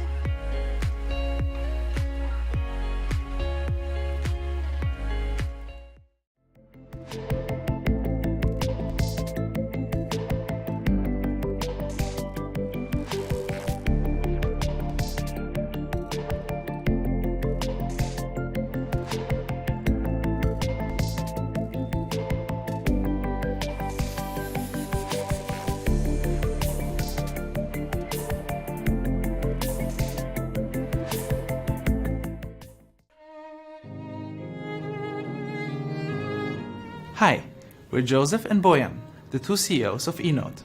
My background is in IT management, working for companies like SAP and the Boston Consulting Group. And Bojan is the chief conductor and artistic director of the Mannheim Philharmonic Orchestra. Digitization has completely revolutionized everyone's lives. But when it comes to sheet music, we're still stuck in the past. We wait for mail deliveries, visit libraries, make copies, bind paper sheets, cut and glue snippets together, and we struggle with unreadable, small and antiquated scores. Our entire experience with sheet music is completely outdated and inconvenient. And on top of that, building a personal sheet music library costs a fortune. Imagine being stuck with typewriters, paper maps and audio cassettes while everyone else used Microsoft Word, Google Maps and Spotify. That's the kind of world musicians are still forced to live in. We created eNote to finally close this gap. AI technology allows us to introduce overdue innovation and make sheet music more accessible, affordable, convenient and interactive than ever. The eNote app gives musicians unlimited and instant access to thousands of musical works at an affordable monthly subscription. eNote is the biggest innovation in sheet music since the printing press. Join us in our mission to democratize access to cultural heritage and bring sheet music into the 21st century. Hello, my name is Bojan Videnov. I'm a professional conductor and one of eNote's co-founders and co-CEO. Today I would like to present you eNote, a music tech company focusing on digitizing sheet music and creating innovation for musicians. Over 200 million people still use paper scores to play a musical instrument. It is like if we were still navigating cities with paper maps instead of using Google Maps. There's a huge disconnect between what technology can offer nowadays and what actually musicians have at their disposal. We want to change that and are introducing a new digital standard for sheet music that is a complete game changer for the music industry. You know, the problem with sheet music, especially with paper sheet music, is that it's expensive to build a library and it's extremely inconvenient and it's a static medium. You cannot do anything with it but write on it and turn the page. If you look at a digital solution, you can make a huge library instantly accessible and affordable by just asking for a monthly subscription price. And, above all of it, you can make the medium interactive and allow musicians to work with it in ways they never even dreamed of. We created an app that is currently available on the App Store for iPhone, iPad and Mac computers, and it offers a huge comprehensive library of over 40,000 scores, and it's growing every week by hundreds of works that are added. It allows teachers and students to collaborate seamlessly with each other, share notations, share recordings, and therefore work from afar with each other. There are groundbreaking new functionalities that allow musicians to customize their scores, transpose into another tonality, change the music size, notation style. And our AI recognizes special symbols, like for example repetition signs on the music, and allows you just with one tap to navigate back even 100 pages to the right spot. And our smart productivity tools allow musicians, hobby and professional ones, to be better at what they do and prepare more effectively for their projects. All of this is possible because of our world-leading AI technology in optical music recognition. We've had a huge breakthrough in that field, which allows us to recognize symbols that are on a printed piece of paper and bring them into fully native digital format where the computer understands each and every symbol, and therefore we can build another level of innovation on top of it. Our music product vision is AI-powered music publishing, which allows for scalable content creation that is personalized for the user. So basically, for example, if Adele brings out a new song, there is no sheet music currently available, but with eNote, we will be able to create arrangements for you in your skill level, for your instrument, even in the style you'll be asking. That is a whole new opportunity for music publishers and for us to monetize on a field that currently is not being even touched at. And on the other side, we have AI-powered digital scores, which allow for a game-changing user experience, which basically the device listens to what you do, turns automatically the page for you. It can listen and suggest how to practice better, where you make mistakes, basically support amateurs and professionals in their daily work, even fully optimized theaters. The market size is huge. We're looking at a total available market of 50 billion, and the currently serviceable available market is $4 billion dollars. We are having 5 to 10 million professional musicians around the world, which are the influencers for the 200 million hobby musicians around the world. This market has a huge potential because it's highly scalable if you have an AI solution. It is low royalty and high profit. There are extremely high entry barriers, and it's a virgin market where there are no big players yet in it, and therefore who takes the market in the beginning takes it all. We want to address it and gain 50 million sum within the next 5 years. If you look at the competition, we're the most affordable, definitely most convenient and comprehensive solution on the market, and way more interactive than anything that is out there. And with our AI, we are the only really scalable solution. Our business model is based on 3 main pillars. We attract users with our free tier. We monetize and get rid of ads with our premium tier. And together with publishers, we're creating the eNote Premium Plus tier, where they also give access to copyright protected material to our users. Our go-to-market strategy relies on brand building through our strong ties in the music industry, and therefore we can really show the brand in a vast array of institutions. We have strong collaborations with educational institutions, and therefore can make institutional offers, bulk licenses for music universities, referrals. We have a strong search engine optimization strategy, and we work with influencers and online advertisement to further convince musicians to try eNote. We have launched our MVP last year in December and have acquired over 50,000 users on the platform, which is fantastic that they are split between professional and amateurs almost equally, which shows that this is really a new industry standard change. We have had amazing acquisition metrics, and conversion metrics are showing already double digits, monthly retention of 92%, and customer LTV of over $100.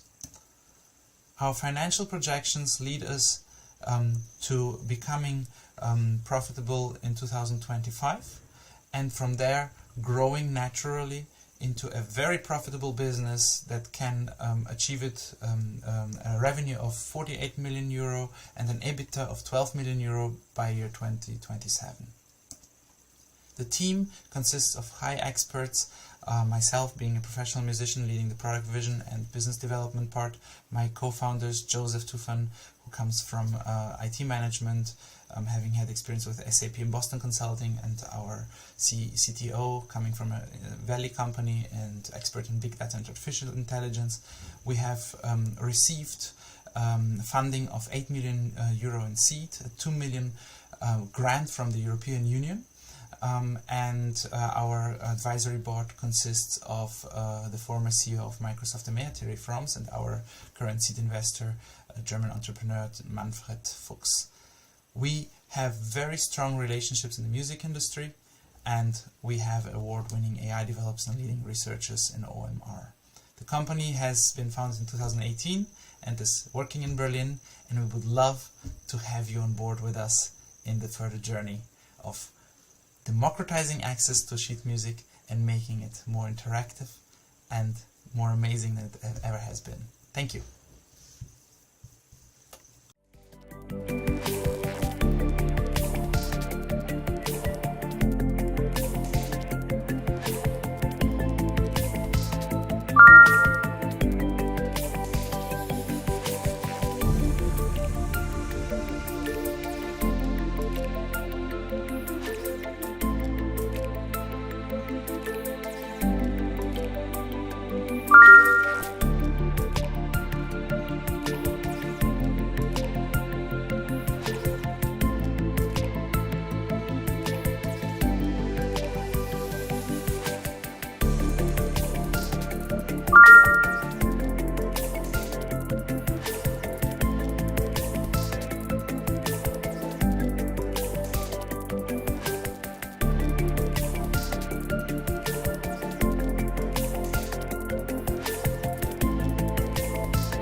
Hi everybody, by way of introduction, my name is Abbas and I'm one of the co-founders of umaker.ai. umaker at its core is a suite of AI tools which culminate into an AI virtual tutor. This particular AI tutor helps students for the duration of their entire academic career. And we started developing umaker.ai and the algorithm about 2 years ago, so well before the AI industry took off. We launched the first product in the kind of AI suite last year in January, and it took off like a rocket. In that time, we've accumulated just shy of 100,000 users, and the beauty is that we haven't spent a single penny on marketing. And now we are developing further AI tools, which, as I say, will culminate into this kind of virtual tutor, which we hope will solve one of the biggest problems within the education sector currently, and that is the problem of ballooning classroom sizes. So when I was in school, the ratio between teacher and student was 1 teacher to 23 students. Then it went to 1 teacher to 25 students. Then it went 1 teacher to 30 students. And I think in the next couple of years, it will average out at 1 teacher to 35 students, and students aren't getting the one-on-one type interaction that you're getting in more elite schools across the world, where whether it's public or boarding, the ratio is much more favorable. Sometimes it's like 1 to every 8 students, and some students, as a consequence, are being left behind within the academic system, and teachers just can't manage the workload. And what's happening is that for the parents who can afford to do so, they are supplementing the children's education with like a private tutor. As I say, this is where like umaker hopes to make significant inroads. And so basically, we are developing like an AI avatar deployed by teachers to educate the students one-on-one. And basically, what will happen is that this particular AI tutor will be kind of tailored and adjusted by the teacher, depending on the student's level and capability. And that particular student can engage with the AI and get real-time answers, discussions, feedbacks, points specific to their understanding, specific to their speed at which they're learning, and parents can input their own personalize, for example, the level and aspects of the framework. So that's the solution that we're building here at umaker. And as I say, we've already launched the first product in the roadmap, but we are now building other AI features within this suite, and it includes, for example, a trial exam tool, a CV and cover letter tool, a teacher portal, which we think is going to be really important for our B2B solution, a career coach, AI avatar. It's very exciting days here at umaker. So I'm just going to quickly demonstrate to you, the first product in that tool. So basically, the student comes onto umaker and enters an overview as to their writing brief. So I'm just going to say, for example, I don't know, Rocky Balboa, one of my favorite movies, then they enter an overview as to their writing brief and more specificity. So here it talks about Rocky Balboa and his key achievements. You then click generate opening paragraph, and then within a few short seconds, the AI starts generating content in accordance with the user instruction. So here it talks about an American icon, it's 1976, etc. Now, this is the first area of defensibility in that, for example, if you look at umaker, we give output. Our user interface is designed to give it snippets by snippets, paragraph by paragraph. Whereas, for example, with ChatGPT, it's just one massive dump of information, and students can't do anything with that. They can't just hand it in. So the prospect of building with the AI is something that's very important to them. Second point, let's just say, for example, I enter my own thoughts that, Rocky 4 is the best movie, I don't know, the AI will take into consideration that thought in addition to what's been written previously and then finish off that thought for me. And so it talks about ever made, etc. Now, this is a second component of our defensibility in that because now the students putting in their own thoughts and their own perspectives, this eliminates the plagiarism risk. And in the last few months, there's been a huge expansion and a massive issue within the industry, and it's called AI detectors. But because users that come onto UMaker are now putting in their own thoughts, they're leaning on the AI, but they're not wholly reliant upon it. And that gives us, significant attraction to students. The final issue, and this is the biggest one, if you look at, for example, the AI, if you were to kind of extrapolate this to 50 paragraphs, in order to write the 51st paragraph, the AI has to take into consideration the previous 50, and that's really expensive. And because it's, in fact, long-form content for generative AI is exponentially more expensive. And so if, for example, if you go to one of our competitors, if you go to like Jasper, for example, for a mere 100,000 words, they're charging $99 a month. And for 300,000 words, they're charging $279 a month, well out of the reach of most students, most consumers. Like in the era of like Jasper and Netflix, they're not going to pay that. With UMaker, as I say, we've been developing our algorithm for 2 years now. We made a significant breakthrough as it relates to the kind of pricing last year. And basically, if you go to UMaker today, we can now offer the tool unrestrictive. So even ChatGPT has restrictions. We can give it unrestrictive, subsidized by ads, and as far as I'm aware, we're the first company in the world to do that. And our premium subscription is a mere $9.99 a month for unlimited words. And so, as I say, we're off to an absolute rocketing start with regards to our tool, and we're going to hopefully, God willing, continue along this particular trajectory. So this is the business model. As I say, free with ads. The premium subscription opens up a whole raft of additional features, and then we also have our B2B solution for schools. So this is us. This is me in the middle. I have a background in sales. Sadly, I'm a chartered accountant. We have 2 full stack developers who are amazing, and Rami, who's our intrepid CEO, who's a genius. He's a physicist, and he's already scaled one company previously. So that's it. Any questions? We'd love to answer them. Thank you so much for your time and your patience.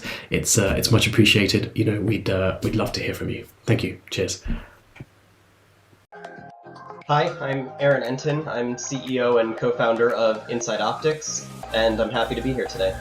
There are hundreds of reasons why you should join Newchip. Newchip has provided a lot of different resources to us in order to help ensure that we are successful with our seed round. I can say confidently that Newchip has helped us. They've connected us with platforms that have introduced us to investors.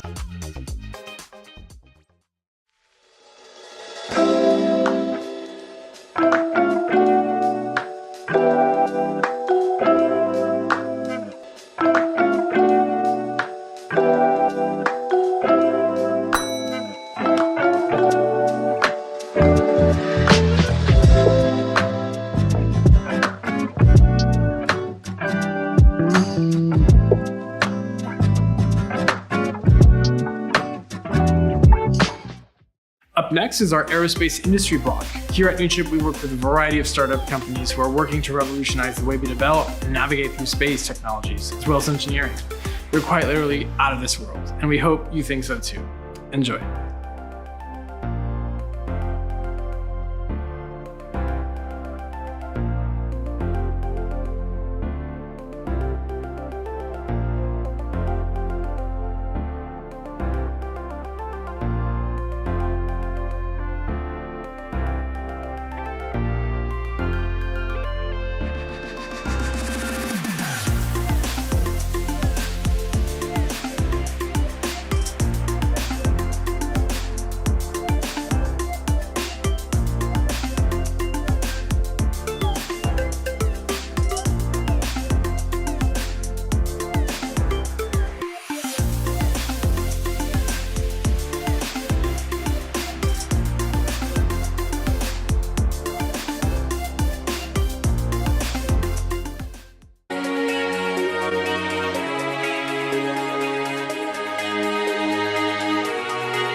Hi, my name is Yokora Kanya and I am the Chief Executive Officer of Siam Seaplane.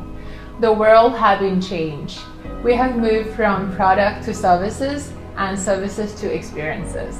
And the question is, how can we create the experience with beautiful, lasting memory?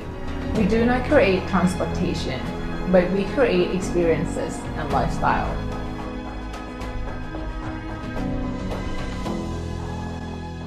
When we look at this opportunity, we see a huge market.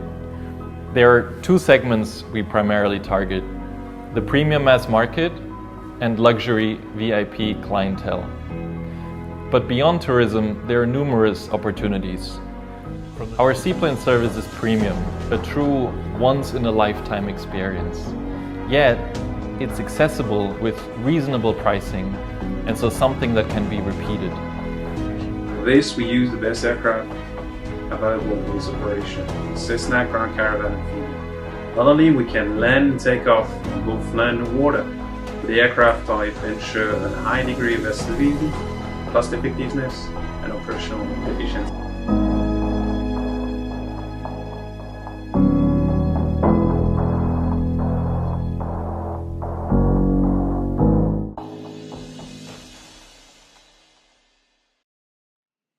Hello everybody, my name is Dennis Keller. I'm the Chief Business Officer of Seaplane Asia, offering premium seaplane transportation and lifestyle services across Asia. The problem that we've seen is that remote waterfront locations are a hassle to get to in Southeast Asia. It's time-consuming and requires multiple modes of transport with differing safety standards. Yet, mostly they're the best and most beautiful destinations to go to. The solution we've come up with is to offer the highest quality seaplane services across Asia. It offers the privacy and comfort of private jet, yet at a fraction of the price. It's a very unique experience and obviously a great time saver, as you can also see from the graph on the bottom right. Why do we do this now? We've got significant endorsements and interest from the governments. We see that post-COVID, there is a need for revival of unique and different kinds of experiences for travelers.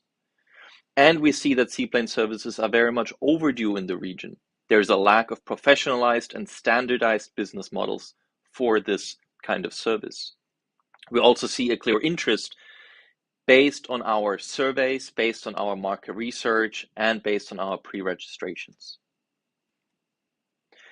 Our services focus primarily on seaplanes. These are premium, safe, tech-enabled, and scalable transportation services, as well as scenic flights and other use cases with seaplane aircraft. On the lifestyle front, we are also exclusive distributor for a number of lifestyle and aviation products that are complementary to our aviation offering. Across Asia, we have started in Thailand, where we have just launched our first charter and sightseeing flights under the brand of Siam Scenic. We are going to start this year shortly with amphibious seaplane services. We're doing lifestyle product distribution and aviation product sales, such as Bose headsets. In Cambodia and Indonesia, we are preparing market entry as we speak, and we're evaluating further markets for a big potential what's to come over this and the coming years. The business model is B2B2C. We primarily work with partners such as luxury beachfront resorts that would commit to flights and flying hours. The business model is secured through revenue securitization, whereas locations and routes are based on commercial demand. There is a significant use case beyond just tourism, whether it's for cargo, medical evacuations, government missions, air ambulance, search and rescue, and so on and so on. Importantly, aircraft are our assets. We acquire them through a financial lease, which also makes it scalable and significantly less capital intensive. This means we can grow the fleet through our P&L instead of having to keep raising new funds. And the business model is proven globally. When you look at the very left for the aircraft, we have the first aircraft in Thailand now, and we're getting another couple of aircraft over the course of this year, with the ambition that we see for the region to have more than 50 aircraft over the coming years. Pricing is accessible. We're talking about $300 per seat or about $2,000 for charter of the aircraft. The aircraft can sit 8 people. We started the company in 2019, developed, secured more than 45 luxury resorts. In fact, that's now over 60 luxury resorts as our partners. We developed our digital presence, our app, our online marketing, our brand, and so on. We then went through the regulatory phase, air operator certificate application, pilot training, identify water landing sites. In fact, we have more than 40 water landing sites in assessments, and closed first investment rounds. Now we're in the launch phase, not only for the lifestyle services, but also for the first aircraft to start initial sightseeing and charter services. And then, of course, we're looking at a stepped expansion after Thailand to move this year into Indonesia and Cambodia and more markets to come. It's a big market opportunity. We're talking about 800 million USD annual revenue potential. This is based on a premium travel and tourism market that are relevant to these kinds of services. The financial performance is promising, and in particular, it is a very good profit margin at around up to 45%. So we're talking really a luxury business rather than a typical airline. It is a very different business. The competition is low, primarily thanks to no other seaplane operators in Thailand or in Cambodia, no seaplane operator in Indonesia, and it is similar in the rest of Asia. It's a very high entry barrier into this market. And of course, being the first mover creates significant opportunities. At the same time, other transportation alternatives are significantly more cumbersome and usually more expensive and less exciting. We do have a world-class team combining the experience in aviation, hospitality, business, finance, and entrepreneurship. We also have a very strong advisory board with very experienced business and aviation executives. In terms of our exit strategy, there's a great example from the Maldives, where in 2017, an operator exited 80% of the company for a $600 million valuation, 45% profit margin. We are planning for an exit strategy within 10 years, whereby we see local exits as the most promising opportunity into hospitality conglomerates, but also a group exit or potentially even local listings may be possible.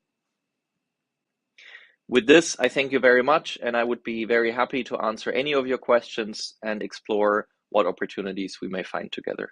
Thank you.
Can I get a show of hands? How many of us value how precious our limited time for vacation is?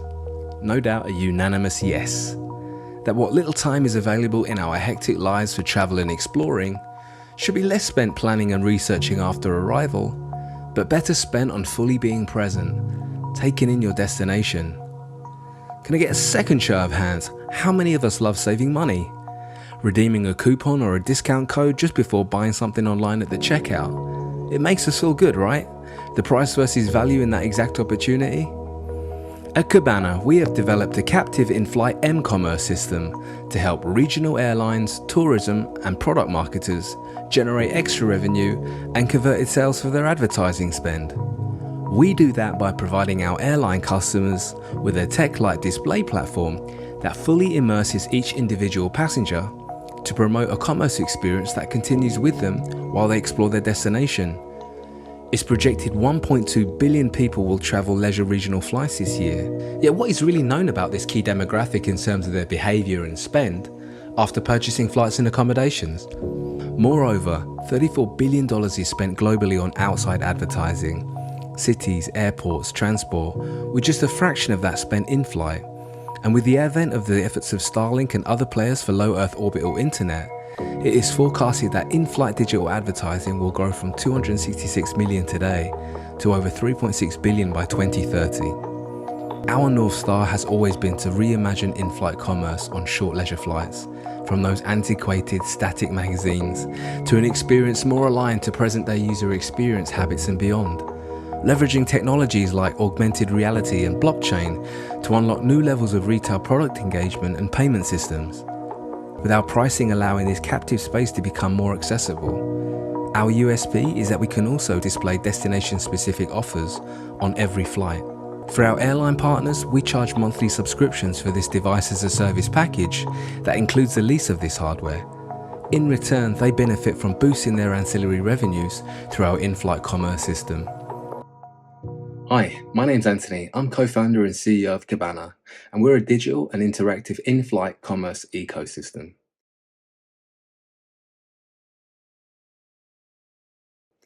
So we sat down with over 10 plus global regional and low-cost airlines and had conversations with their C-levels and executives where unanimously they all explained that their biggest pain point revolved around an immediate need for increased ancillary revenue. Now, this is exacerbated by the loss of removed in-flight magazines as an advertising revenue source, also authority-issued carbon reduction mandates with the cost, and ultimately the rising cost of jet fuel.